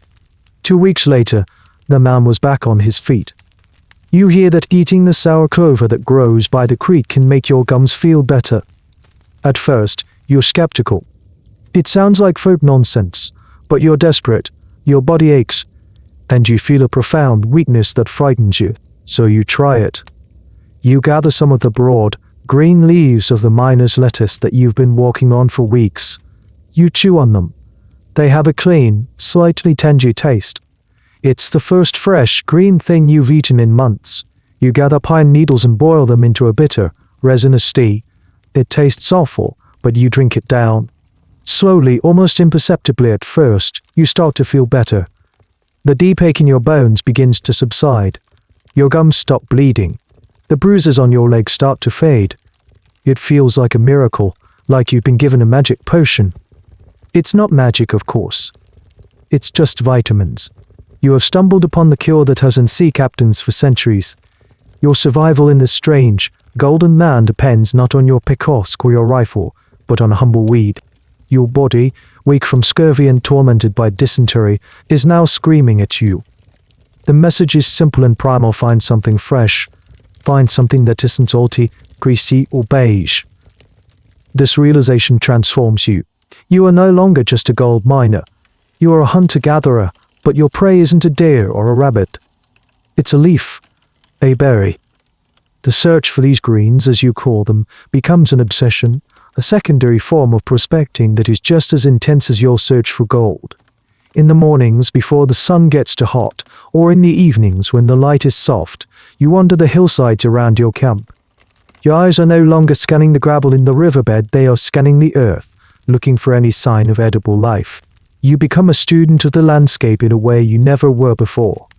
You learn to recognize miner's lettuce with its tender, round leaves.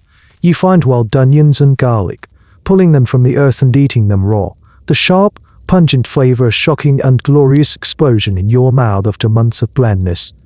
You discover the sour tang of wild sorrel and the bitter, that of dandelion greens. This foraging is a risky business. For every edible plant, there are a dozen that are useless or even poisonous. You operate on a combination of rumor, observation, and dangerous trial and error. You hear a story about a man who died after eating some attractively colored berries, so you learn to fear the color red. You see where the birds are feeding and cautiously try a small amount of the same plant. You become your own experimental botanist. A particularly strange and sought-after commodity in this desperate search was the common potato. A potato, the humblest of vegetables back home, a food of peasants, became a luxury item in the goldfields, more precious than fine spices.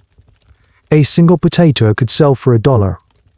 Why? Because it was a dense source of calories that also, crucially, contained enough vitamin C to ward off scurvy. It was also durable enough to survive the journey to the camps better than most other vegetables. Owning a potato was a status symbol. You would guard it jealously, cook it with reverence, probably boiling it whole to retain every last bit of its essence, and eat it slowly, savoring every earthy bite. Your foraging efforts often yield a meager harvest. After an hour of searching, you might have just a handful of greens. But you treat this handful like treasure. You bring it back to your camp and chop it finely. You might mix it into your beans, creating a slightly more complex and nourishing mush. Or, for a true taste of luxury, you create a sail tea, the old-fashioned word for a salad. You take your greens, chop them up, and dress them with the only things you have: a splash of vinegar and a drizzle of bacon grease. A warm, wilted, greasy, sour salad. It sounds disgusting. To you it tastes like salvation.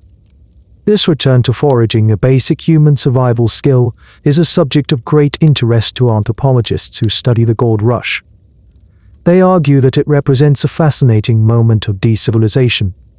These men, who came from a settled, agricultural society where food was produced and purchased, were forced to revert to the most ancient of human behaviors.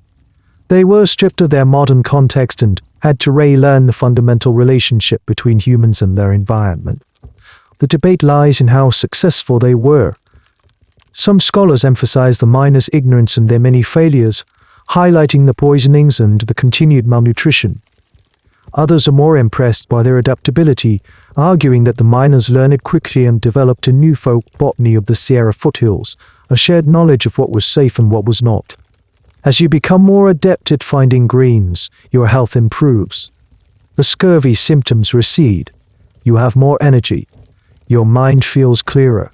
You are living proof that a handful of weeds can be more powerful than a bottle of doctor's medicine. But the search is a constant, daily struggle. The areas around the big camps are quickly picked clean.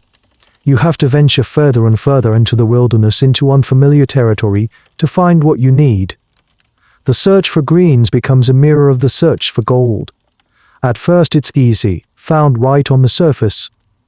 But as the easy pickings are exhausted, you have to dig deeper, work harder, and take bigger risks for a diminishing return.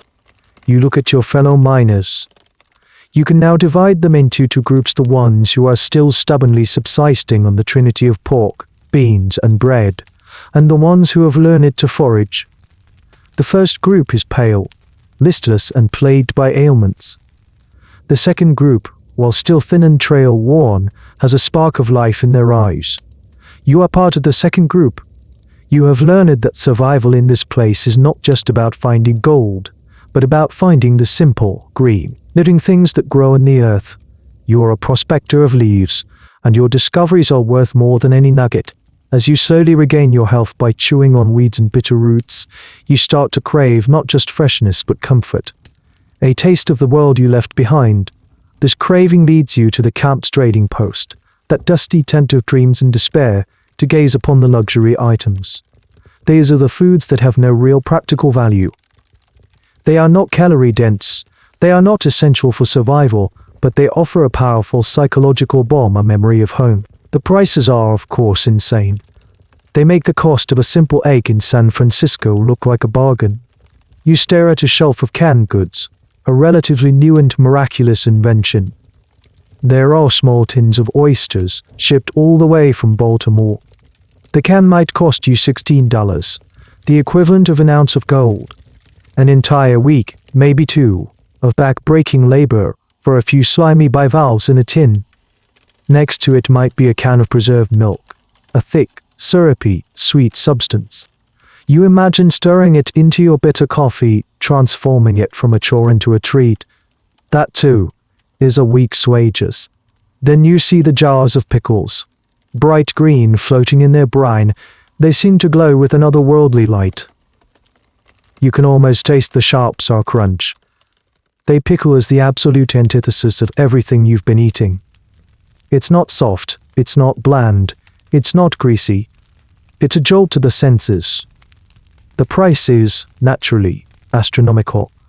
You see men who have just had a lucky day, their pouches heavy with dust and nuggets, walk into the store and buy a whole jar.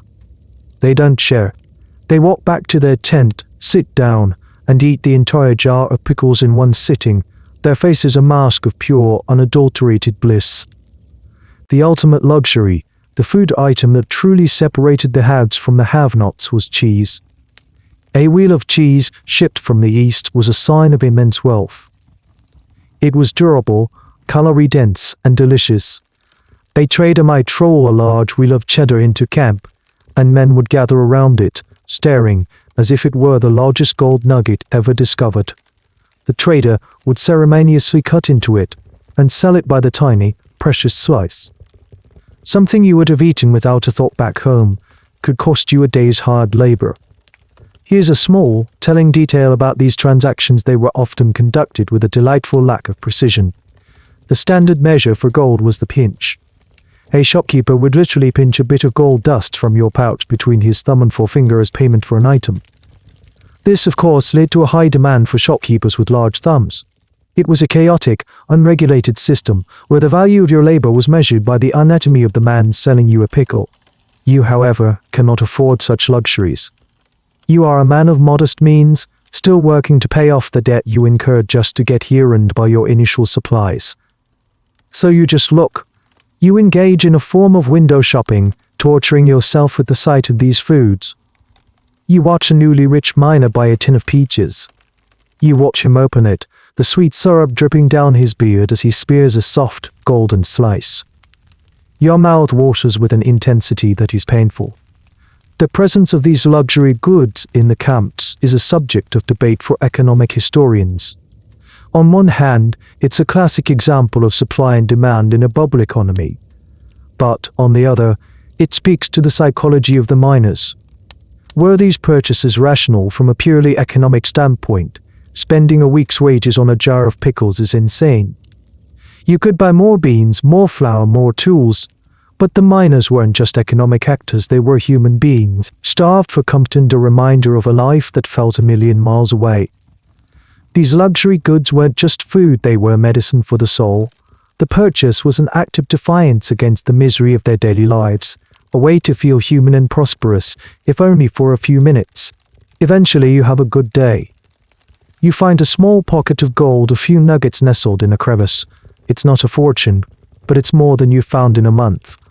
Your pouch feels heavy. You feel rich. And you do exactly what you've seen the other men do. You stand before the shoals of temptation. The oysters too extravagant. The cheese still out of your league. But the pickles are calling your name. You look at your gold pouch. You look at the jar. You do the mental calculation. It's a foolish, irrational, unjustifiable expense. You buy the pickles. You carry the jar back to your tent as if it were a holy relic. You open it. The sharp, vinegary smell fills the air. You take out a pickle. You hold it, look at it, then you take a bite. The crunch is so loud it seems to echo in the quiet of your tent. The sour, salty flavor floods your senses. It's the most delicious thing you have ever eaten. For a moment, you are not a broke, exhausted miner in a muddy camp. You are a king, and it was worth every flake of gold. You've got your ingredients: a slimy piece of salt pork, a handful of beans, some weevil-laced flour, and maybe, if you're really lucky, a wild onion you dug up this morning. Now comes the hard part: transforming this grim collection of raw materials into something edible. Welcome to the awful art of campfire cooking, a daily exercise in culinary improvisation and managed failure. Your kitchen is not a kitchen. It's a small patch of dirt in front of your tent. Your stove is a ring of stones, your hearth a pile of smoky, sputtering wood that you had to gather yourself. Your set of cookware is minimal and battered. It consists of 3 essential, heavy pieces of cast iron: a skillet, a Dutch oven, and a coffee pot. These are your trusted, soot-blackened companions. The first challenge is the fire. You'd think this would be easy, but getting a good cooking fire is an art form. You need a steady bed of hot coals, not a roaring, flame-belching inferno. A big, smoky fire will just burn your food on the outside while leaving it raw on the inside, imparting a delightful flavor of pure creosote. You spend a good half hour coaxing your fire to the right temperature, your eyes stinging from the smoke, your hands covered in soot. Let's start with breakfast. You're going to make those slapjacks. You get your skillet hot, drop in a knob of pork fat to grease it, and pour in your flour and water batter. The first one is always a sacrifice to the fire gods. You misjudge the heat, and it either welds itself to the pan in a black, carbonized mess, or it's a pale, doughy tragedy. By the second or third one, you might get the hang of it, producing a dish that is at least uniformly cooked. You eat it standing up, washing it down with bitter black coffee. For dinner, it's the main event: pork and beans. This is where the Dutch oven, a heavy, lidded pot, becomes your most valuable tool. You toss in your soaked pork, your beans, and cover them with water. Then you nestle the pot directly into the hot coals and pile more coals on the lid. This creates a surprisingly even, all-around heat. You let it simmer for hours while you're out working. The problem is, you're not there to watch it. You come back to one of 2 outcomes: either the fire went out and you have a pot of lukewarm, crunchy beans, or the fire was too hot and you have a thick, black crust of carbonized bean sludge at the bottom of your pot. There is very little middle ground. Here's a small, disgusting detail about campfire hygiene, or the lack thereof. You wash your dishes in the creek. You have 1 pot, 1 pan, 1 plate, 1 mug. You take them down to the water, swish them around a bit, maybe scrub them with a handful of sand or gravel, and call it clean. There is no soap. The result is that a thin, greasy film builds up on everything you own. Over time, all your food starts to have a faint, uniform taste of old grease, smoke, and rust. You try to get creative. You've heard of other miners making pies in their Dutch ovens. You decide to try making an apple pie, using crumbled up hardtack soaked in water as a substitute for the apples, seasoned with a bit of your precious sugar and some cinnamon you bought for a fortune. You pat out a crude crust from your flour dough. You assemble your pie, put it in the Dutch oven, and bury it in the coals with a prayer. An hour later, you dig it up. What you have is a heavy, doughy mass filled with a warm, sweet, gritty paste. It doesn't taste like apple pie. It doesn't taste like much of anything. But it's sweet, and it's different. In the world of campfire cooking, that counts as a resounding success. Historians who study the daily life of the miners often debate the ingenuity versus desperation question when it comes to their cooking. Were these strange recipes a sign of classic American resourcefulness, making the best of a bad situation, or were they just the sad, predictable results of men with no cooking skills, terrible ingredients, and primitive equipment? The truth is, it was both. Creating a mock apple pie out of hardtack is ingenious. The fact that it was probably almost inedible speaks to the desperation. These weren't aspiring chefs, they were just profoundly hungry men trying to trick their own brains into thinking they were eating something decent. Your worst cooking disasters become camp legends. The time you tripped and dumped your entire pot of beans into the fire. The time you used salt water from a brackish pool to make your slapjacks, rendering them completely inedible.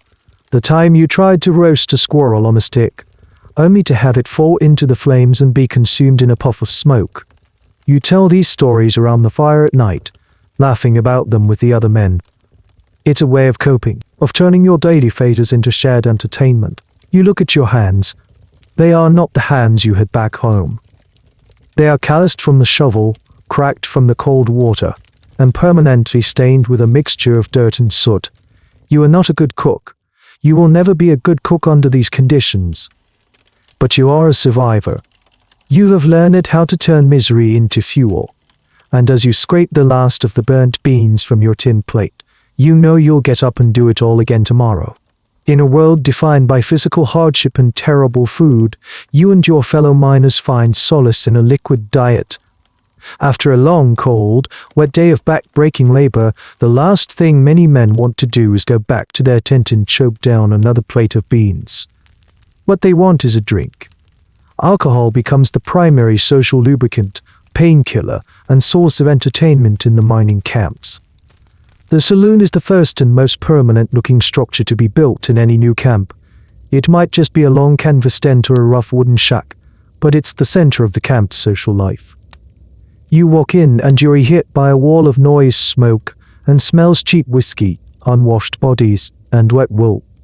Men are crowded around rough plank tables, playing cards, shouting, and telling stories. A man with a fiddle might be sawing away in a corner, providing a screechy, energetic soundtrack. This is where you go to forget. You forget the ache in your back, the cold in your bones, the monotony of your diet, and the gnawing loneliness of being so far from home. You belly up to the bar, a simple plank laid across two barrels, and survey your options. There are no fancy cocktails here. There is, for the most part, only one thing on the menu: whiskey. It's not good whiskey.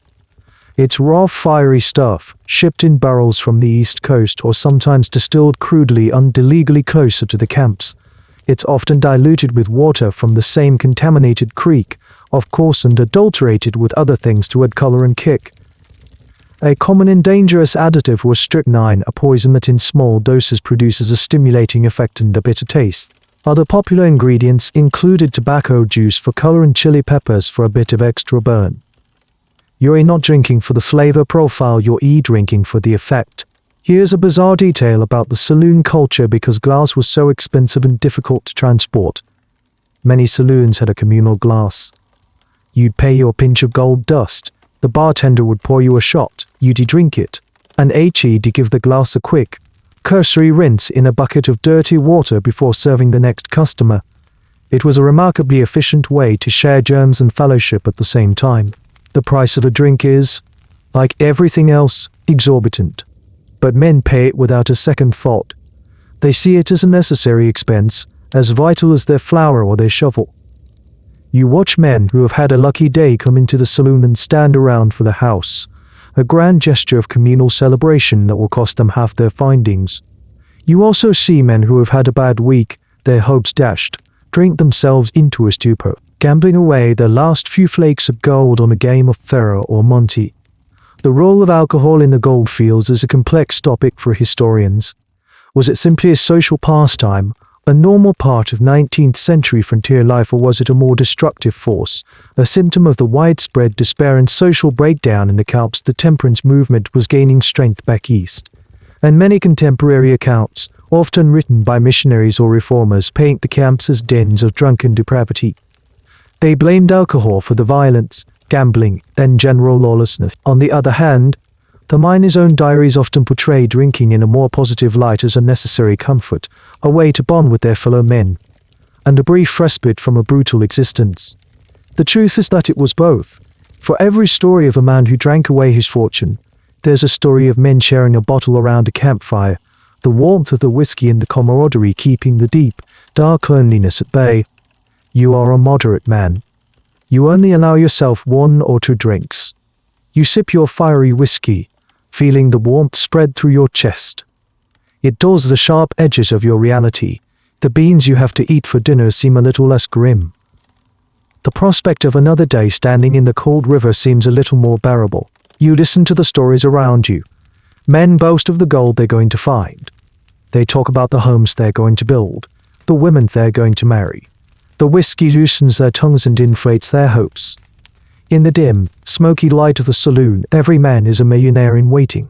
But you also see the dark side. You see a fight break out over a card game. Men who were laughing together 5 minutes ago are now at each other's throats. You see a young man no older than yourself with tears in his eyes, telling the bartender about a letter from home, his voice thick with whiskey and homesickness. The saloon is a microcosm of the gold rush itself, a place of soaring hopes and crushing despair, of instant camaraderie and sudden violence. It's a place where the American dream is both toasted and drowned. You finish your drink, the raw spirit burning a trail down your throat. For a brief moment you feel better, but you know that the comfort is temporary. The alcohol is just another inadequate substitute for what you truly crave: a decent meal, a warm bed, and the feeling of being home. You've been here for over a year now. Your hands are hard as leather, your face is burned by the sun, and your stomach has made a reluctant peace with the daily ration of beans and pork. You are a survivor, but as you toil away, you start to notice something. You are not getting rich. In fact, you're barely breaking even. After you buy your overpriced provisions and tools, there's very little left over. And then you look at the man who runs the camp store. He is not thin and dragged like you. He is well fed, and his clothes are clean. He doesn't have calluses on his hands from a shovel. He has ink stains on his fingers from his ledger book. He lives in a sturdy wooden cabin, not a flimsy tent. And he is, without a doubt, the richest man in camp. A slow, dawning realization begins to creep into your mind. You have been swinging the pick, but he has been mining the miners. The grocers, the merchants, the suppliers, these were the true winners of the California gold rush. They understood a fundamental economic principle in a gold rush: sell shovels. They took on none of the physical risk of mining but reaped all of the rewards. They were the gatekeepers of survival. You needed flour, beans, salt pork, a pekosk, a shovel, a pan. They had it all, and they set the price. Their business model was simple and brilliant. They bought their goods in bulk in San Francisco, often paying high prices themselves. Then they had to arrange for transportation, a difficult and expensive process involving mule trains that navigated treacherous mountain trails. They factored these costs, and a huge markup, into their final price. They were selling not just a product, but the logistics of getting the product to a remote location. Here's a small, telling detail about their operations: many of them operated on credit. They knew you'd arrive and camp broke after your journey, so they set you up with a stake, all the food and tools you needed to get started in exchange for a share of your future findings. This system, which seemed like a generous helping hand, was often a debt trap. The interest rates were astronomical, and the prices of the goods were inflated. You would work for months, only to find that your entire haul of gold went directly back to the store owner to pay off your tab. You were essentially an indentured servant, working not for yourself, but for the man who sold you the beans. Sam Brannan is the poster child for this phenomenon. He was a San Francisco merchant who became California's first millionaire. His strategy was legendary. When he confirmed the gold discovery, his first move was to grab a pan and head for the hills. It was to buy up every single pick-axe, shovel, and pan in the region. He then famously ran through the streets of San Francisco, waving a bottle of gold dust and shouting, "Gold! Gold from the American River!" He created the hysteria, and then he profited from it by selling the tools to the hysterics at an enormous markup. The ethics of these gold rush capitalists are, of course, a major point of debate for historians. Were they shrewd entrepreneurs and visionary builders of a new economy, as some celebratory histories suggest, or were they predatory monopolists and price gougers who exploited the desperation of the miners? The answer, as usual, is complex. Men like Brannan did build things. They invested in real estate, funded newspapers, and helped turn San Francisco from a muddy camp into a city. But their fortunes were built on the backs of thousands of men like you, who paid $1 for an egg and worked for weeks to afford a new shovel. They weren't just selling goods, they were selling a dream, and they made sure to collect their fee whether the dream came true or not.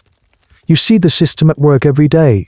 You watch a new arrival, his face full of hope, walk into the store and get his steak. You see the look of shock on his face as the merchant tells him the price, followed by the reluctant acceptance, because he has no other choice. You see the merchant's ledger book, filled with the names of men who are deep in his debt. You start to resent the man in the store. You see him as a parasite, growing fat on your labor. You and your friends mutter about it around the campfire at night. You talk about his dirty scales, his watered-down whiskey, his rancid pork. There's a sense of shared injustice, but there's nothing you can do. He has what you need. This slow, painful realization is, for many miners, the end of the dream. The dream wasn't just about finding gold, it was about independence, about being your own boss, about striking out on your own and making your fortune through your own hard work. But you are not independent. You are a dependent, a customer, a debtor. Your life is controlled not by your luck or your work ethic, but by the price of flour. It's a bitter pill to swallow, and it tastes worse than the sourest, stale street hardtack. You came to California to find gold, but you've only found a new and more expensive way to be poor. Let's take a brief step back from the mud and the beans to talk about something that still sparks lively arguments among food historians today: the sourdough bread. You've seen the more dedicated bakers in your camp nurturing their pots of starter, and you might have even tasted the tangy, chewy bread they produce. It's one of the few truly distinctive culinary creations of the gold rush, and its origins are wrapped in a myth as potent as the dream of gold itself. The romantic story, the one you might hear told around the campfire, goes something like this: the unique, tangy flavor of San Francisco's sourdough comes from a very specific strain of wild yeast, a microorganism that is found nowhere else in the world.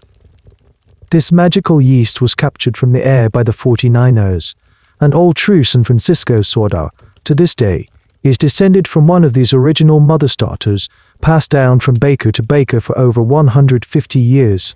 It makes the bread special, a literal taste of history, a product of a unique time and place.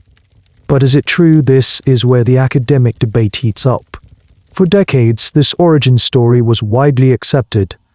Then, in the 1970s, scientists decided to actually study the microbiology of it.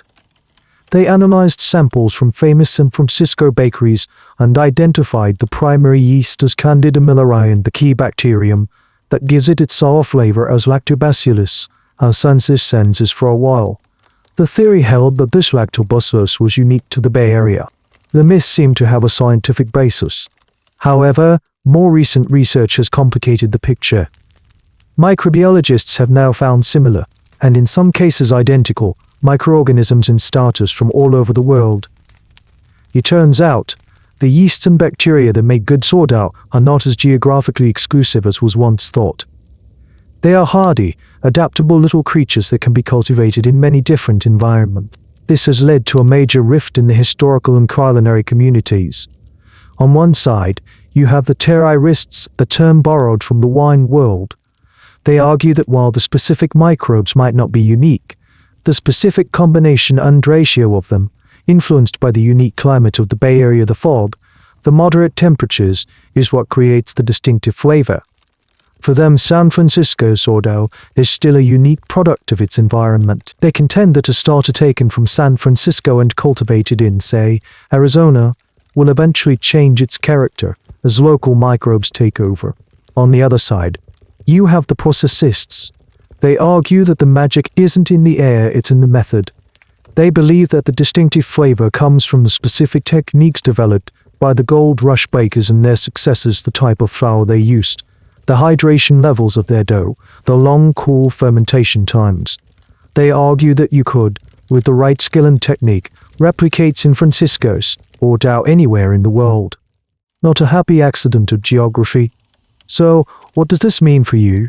The miner in 1850, it means the sourdough you're eating, if you're lucky enough to get some, was probably not the result of some magical California air. It was the result of desperation and necessity. The miners used wild yeast starters because they had no other choice. Commercial baker's yeast was unavailable. Their methods long fermentation, using a portion of old dough to start the next batch, were ancient techniques for baking without commercial yeast. Here's a little tidbit that supports the process over place argument. Miners on other gold rushes, like the Klondike Gold Rush in the Yukon 50 years later, also became famous for their sourdough. They were called sourdoughs as a nickname. They certainly weren't using yeast from San Francisco. They were using the same basic, ancient techniques to cultivate local wild yeasts in a completely different environment, proving that the method was more important than the location. You, sitting by the fire, probably don't care about any of this. You just know that your friend Bill, who cuddles his starter pot at night, somehow manages to produce a loaf of bread that is 1,000 times better than your own burnt, doughy slapjacks. It has a complex, tangy flavor that cuts through the grease of the salt pork. It has a chewy texture that gives your jaw a satisfying workout. It feels like real food. You watch Bill tear off a chunk of his precious loaf. He didn't get his starter from some mythical San Francisco mother dough. He probably started it himself by leaving a pot a few days until it started bubbling. Or maybe he got a scoop from another miner, who got it from another miner, who got it from another. The origin is a mystery, a chain of shared desperation.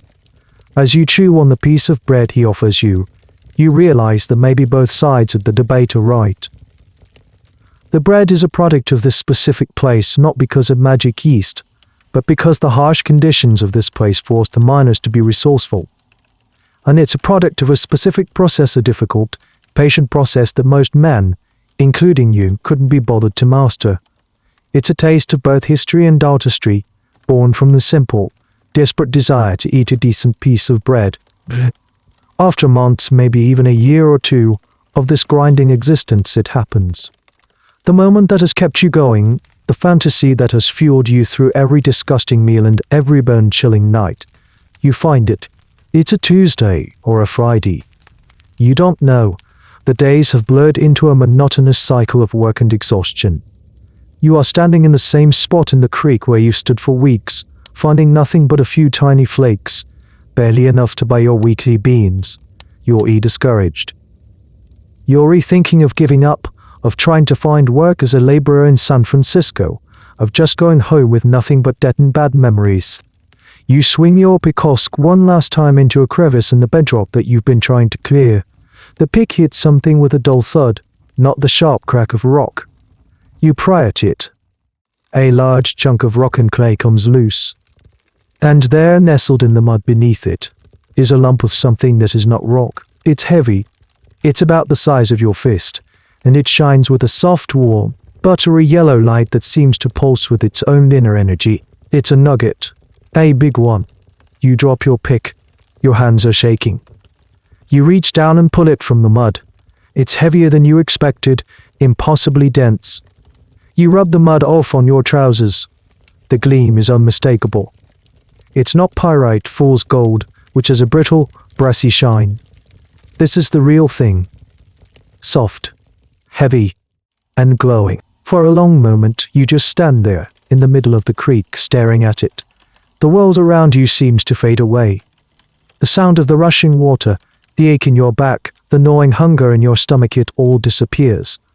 There is only you and this lump of yellow metal in your hand. This is it. This is the moment. This is what you left home for, what you suffered for, what you dreamed of. A wave of emotions washes over you, so powerful, it almost knocks you off your feet. There is elation, of course, a wild, soaring joy that makes you want to shout. There is disbelief, is it real, is this actually happening? And there is, most surprisingly, a profound sense of relief. It's over. The struggle is over. You quickly look around. Is anyone watching? The paranoia of the gold fields is deeply ingrained in you. A find like this can be dangerous. You shove the nugget deep into your pocket, your hand protectively clamped over it. You try to act casual. You gather your tools, your heart hammering against your ribs. You walk back to your camp, trying not to run, trying not to look at every other miner with suspicion. Back in the privacy of your tent, you pull it out again. You wash it carefully in your water bucket. You weigh it in your palm. It must be at least a pound. At the going rate of $16 an ounce, this single lump is worth, you do the math in your head, your mind struggling with the numbers. It's more money than your father made in 10 years of farming. It's enough to go home. It's enough to go home. It's enough to go home. It's enough to buy a farm, to build a house, to live a comfortable life. You've done it. You are a success story. You are the man from the pamphlets, the hero of the campfire stories. And what is the very first thought that pops into your head? Is it about seeing your family? Is it about the fine clothes you'll buy? Is it about the respect you'll command back in your hometown? No, your first thought is, I'm going to get a decent meal. This reaction is so common among the newly rich miners that it became a cliché. The first instinct, after months or years of deprivation, was not to secure the future, but to satisfy the immediate, desperate craving for good food. The abstract concept of wealth was secondary to the visceral, all-consuming desire for a hot, fresh, flavorful meal. This moment is a focal point for sociologists who study the gold rush. They ask, what does this immediate turn to food say about the miner's experience? It reveals that the psychological trauma of malnutrition and dietary monotony was just as profound, if not more so, than the physical hardship. The lack of good food wasn't just a physical deprivation, it was a daily assault on their sense of humanity and well-being. Finding gold was not just a financial victory, it was a ticket out of a culinary prison. It was the key that would unlock the door to a world of flavor, comfort, and choice. You carefully hide your nugget, wrapping it in an old rag and burying it under the floor of your tent. You can't cash it in here. It's too dangerous. You have to get to a larger town like Sacramento or San Francisco, but you can't resist a small celebration. You take a few of the smaller flakes you've saved, enough for one extravagant, reckless, glorious meal. You know exactly what you're going to do. You're going to walk to the next camp over, the one that has a real restaurant, and you are going to order the most expensive thing on the menu. The dream of gold has been realized. Now, the dream of a good dinner is about to come true.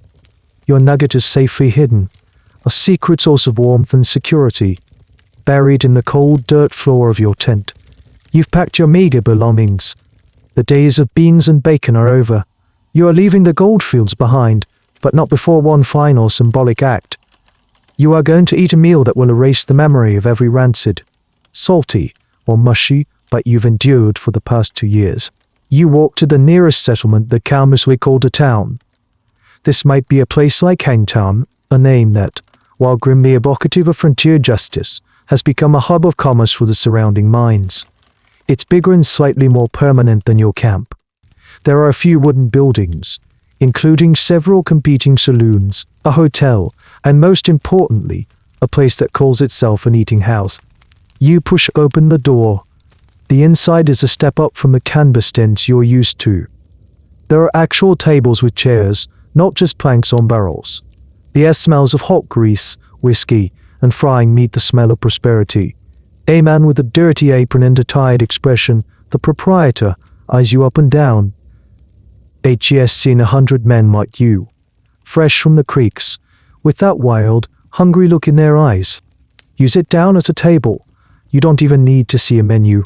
You know the stories. You know the legend. You are about to order the most famous, most expensive, and most emblematic dish of the entire gold rush, the Hangtown fry. The origin of this dish is a piece of gold rush folklore. And like all good folklore, it has several competing versions. The most popular story goes like this: a miner, just like you, stumbles into this very eatery after striking it rich. The proprietor asks him what he wants.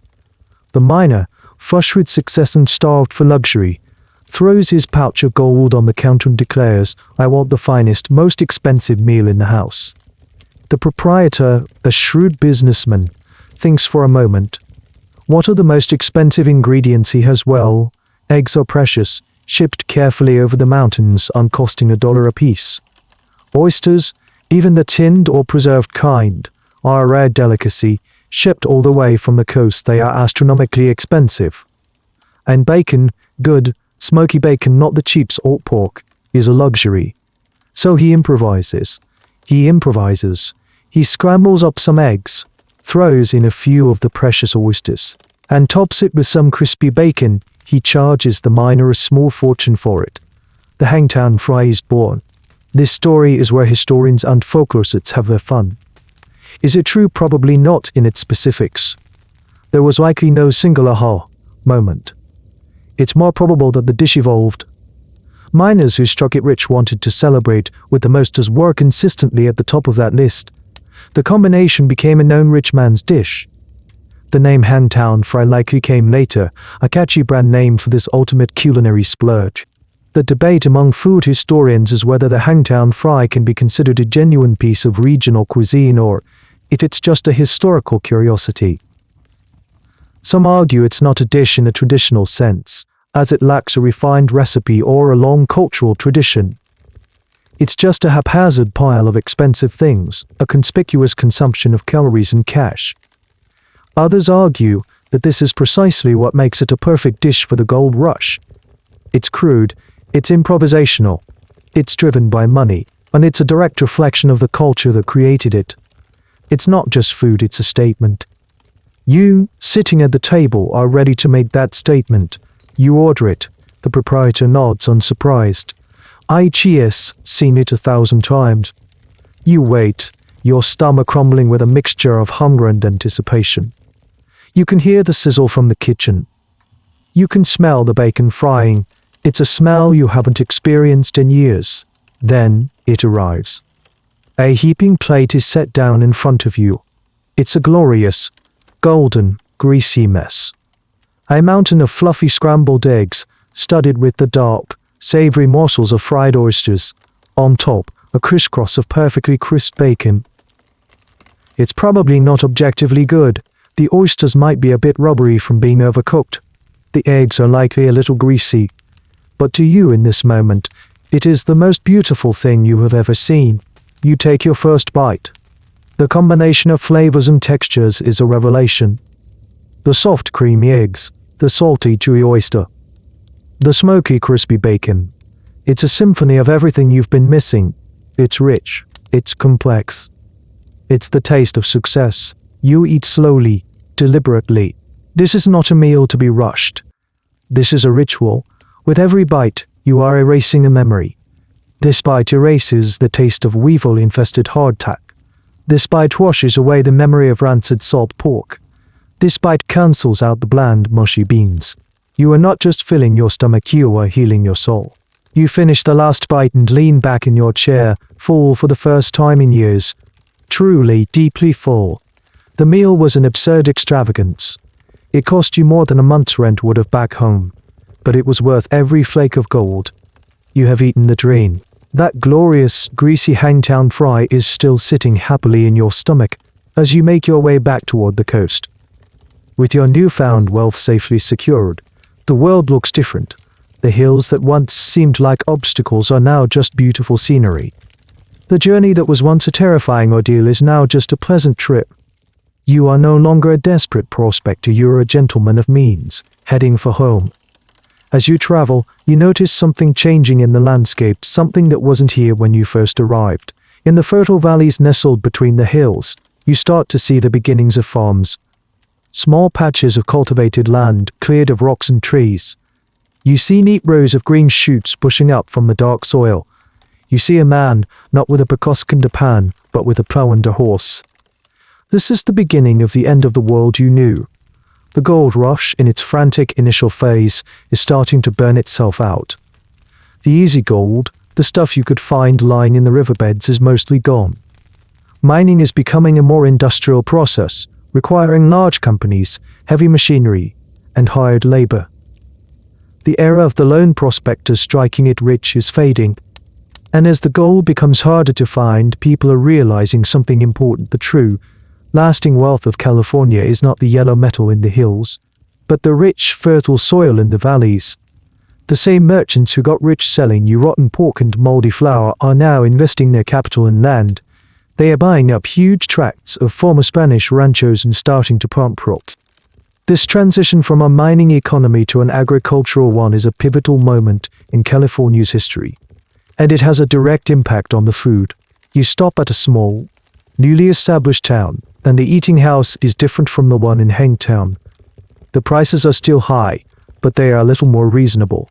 And more importantly, the menu is changing. You can buy a plate of roasted chicken, a real chicken raised on a nearby farm. You can get fresh vegetables, lettuce, carrots, peas. You can get a glass of fresh milk, not the syrupy and stuff. The food is still simple, but it's fresh. It's real. The culinary dark age is ending. Here's a small but significant fact about this agricultural boom. One of the first and most successful crops was wheat. The miners needed flour for their bread, and shipping it all the way from Chile or the East Coast was expensive and unreliable. Enterprising farmers realized they could grow wheat in the Sacramento and San Joaquin valleys. Within a few years, California went from being a massive importer of flour to a major exporter. The irony is profound. The very men whose suffering was defined by bad flour were the market that created one of the state's first great agricultural industries. You have a meal in one of these new towns. It's nothing fancy, just a simple dinner of roasted chicken, potatoes, and greens. But it's a world away from the pork and beans of the camps. The chicken is tender, the potatoes are fluffy, the greens are crisp. It's the kind of simple, wholesome meal you remember from back home, the kind of meal you took for granted before you left. This shift in the food supply is a subject that fascinates social historians. They debate how quickly the change occurred. Was it a slow, gradual process or a rapid transformation? Once the agricultural potential became clear, the evidence suggests the demand for fresh food was so immense, and the profits so high that farming spread like wildfire. The men who had been starving for a fresh potato one year were growing thousands of them the next. It was a classic case of a market responding to a desperate need, and in doing so fundamentally reshaping the society and the landscape. You look at the farmers. They are working just as hard as you did in the mines. They are sweating under the same sun. But their work is different. They are not chasing a fleeting, non-renewable resource. They are cultivating something. They are building something that will last, something that will feed people for generations. You think back to your time in the goldfields. The relentless hunger, the awful food, the sickness, the desperation. You look at your hands, which are still calloused, but the cuts are finally healing. You look at your reflection in a window. You are still thin, but the haunted, hungry look is gone from your eyes. You realize that the gold was just a fever, a temporary madness that swept the world. The real treasure of this land was something you and your fellow miners completely overlooked. You were all starving, suffering from scurvy, surrounded by some of the most fertile agricultural land on the planet. You were so blinded by the glitter of gold that you couldn't see the green. With your pockets full of gold and your stomach full of good, fresh food, you finally understand the true cost of your adventure. The price was not just the money you spent or the years you lost.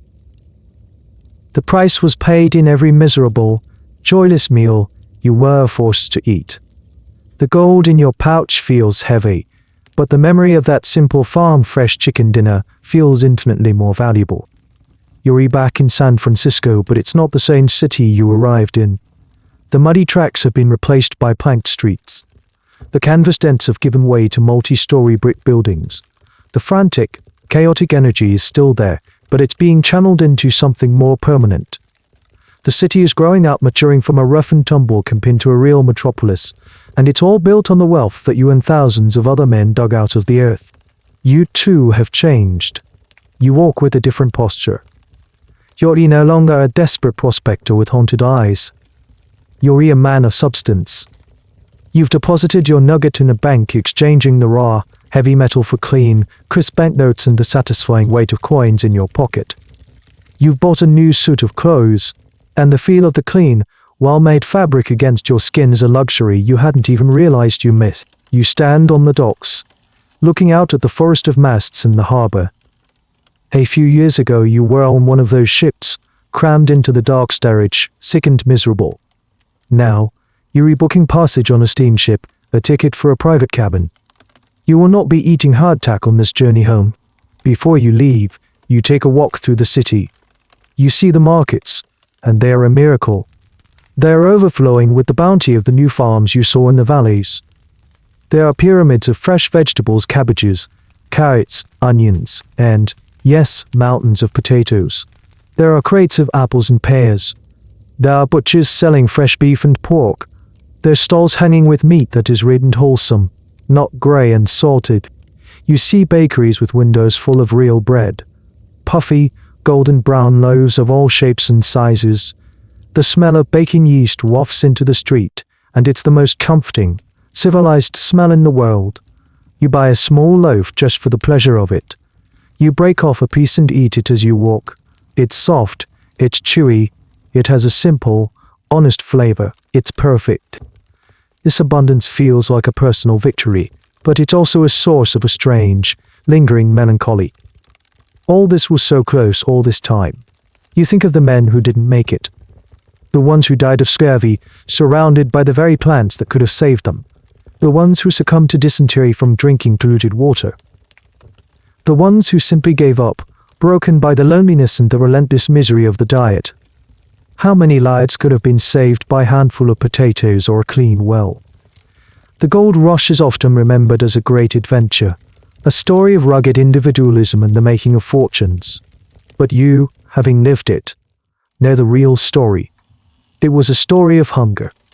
It was a story of profound, systematic, and often fatal malnutrition. The grand narrative of striking it rich is built on a foundation of millions of terrible, forgotten meals. This is a point that many modern historians now emphasize, a revision of the classic, romantic tale. They argue that to truly understand the gold rush, you can't just look at the gold produced or the towns that were built. You have to look at the biohistory, the story of the bodies of the miners themselves. You have to study what they ate, what they lacked, and how it affected their health, their minds, and their society. The story of the gold rush is not written in gold, it's written in the evidence of vitamin deficiencies on skeletal remains and in the desperate, food-obsessed entries in miners' diaries. You sit in a real restaurant, one with tablecloths and silver cutlery. You order a simple meal, a steak, potatoes, and a glass of red wine. As you eat, you reflect on the journey. You came here chasing a feverish dream of instant magical wealth, a dream of picking riches up off the ground. You are leaving with that wealth in your pocket, one of the lucky few. But you're also leaving with a deeper, harder-won knowledge. You've learned that true wealth isn't something you find, it's something you find, it's something you cultivate. It's in the rich soil, in a reliable harvest, in a clean source of water. It's in the simple, profound comfort of a good meal shared in a safe place. You learn it more from the hunger than you ever did from the goal. You finish your meal, pay your bill, and walk toward the docks. The steamship's whistle blows, a mournful, powerful sound that signals your departure. You are going home, a rich man, but you know that the real treasure you're taking with you is not the gold in your bank account, but the vivid, unshakable memory of what it feels like to be truly, desperately hungry in the quiet, lifelong appreciation for every decent meal you will ever eat again. The sun is setting over the San Francisco Bay, casting a golden light on the water. The same color as the metal that caused so much hope and so much suffering. You stand on the deck of the steamship as it pulls away from the shore, the city shrinking behind you. The journey home will be different. The seas will be just as wide, but your world is no longer confined to a cramped, dark bunk. You have a small cabin, a soft bed, a window to watch the ocean pass by.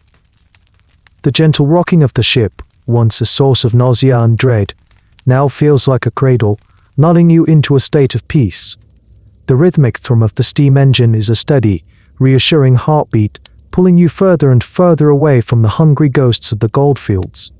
You are leaving the land of desperate measures and empty stomachs. As twilight deepens, a steward comes to your cabin. He brings you your dinner. It's a simple tray, a bowl of warm soup, a piece of bread with butter, a baked apple. It's not a hangtown fry, not a feast of celebration. It is quiet, comforting, and nourishing. You eat slowly, the gentle motion of the ship a soothing rhythm. Each spoonful is a quiet confirmation that the ordeal is over. You are safe. You are fed. The journey ahead is long, but it is a journey of healing. With every passing day, the memories of the hunger will fade, replaced by the simple comfort of regular, wholesome meals. The callous skin on your hands will soften. The gauntness in your cheeks will fill out.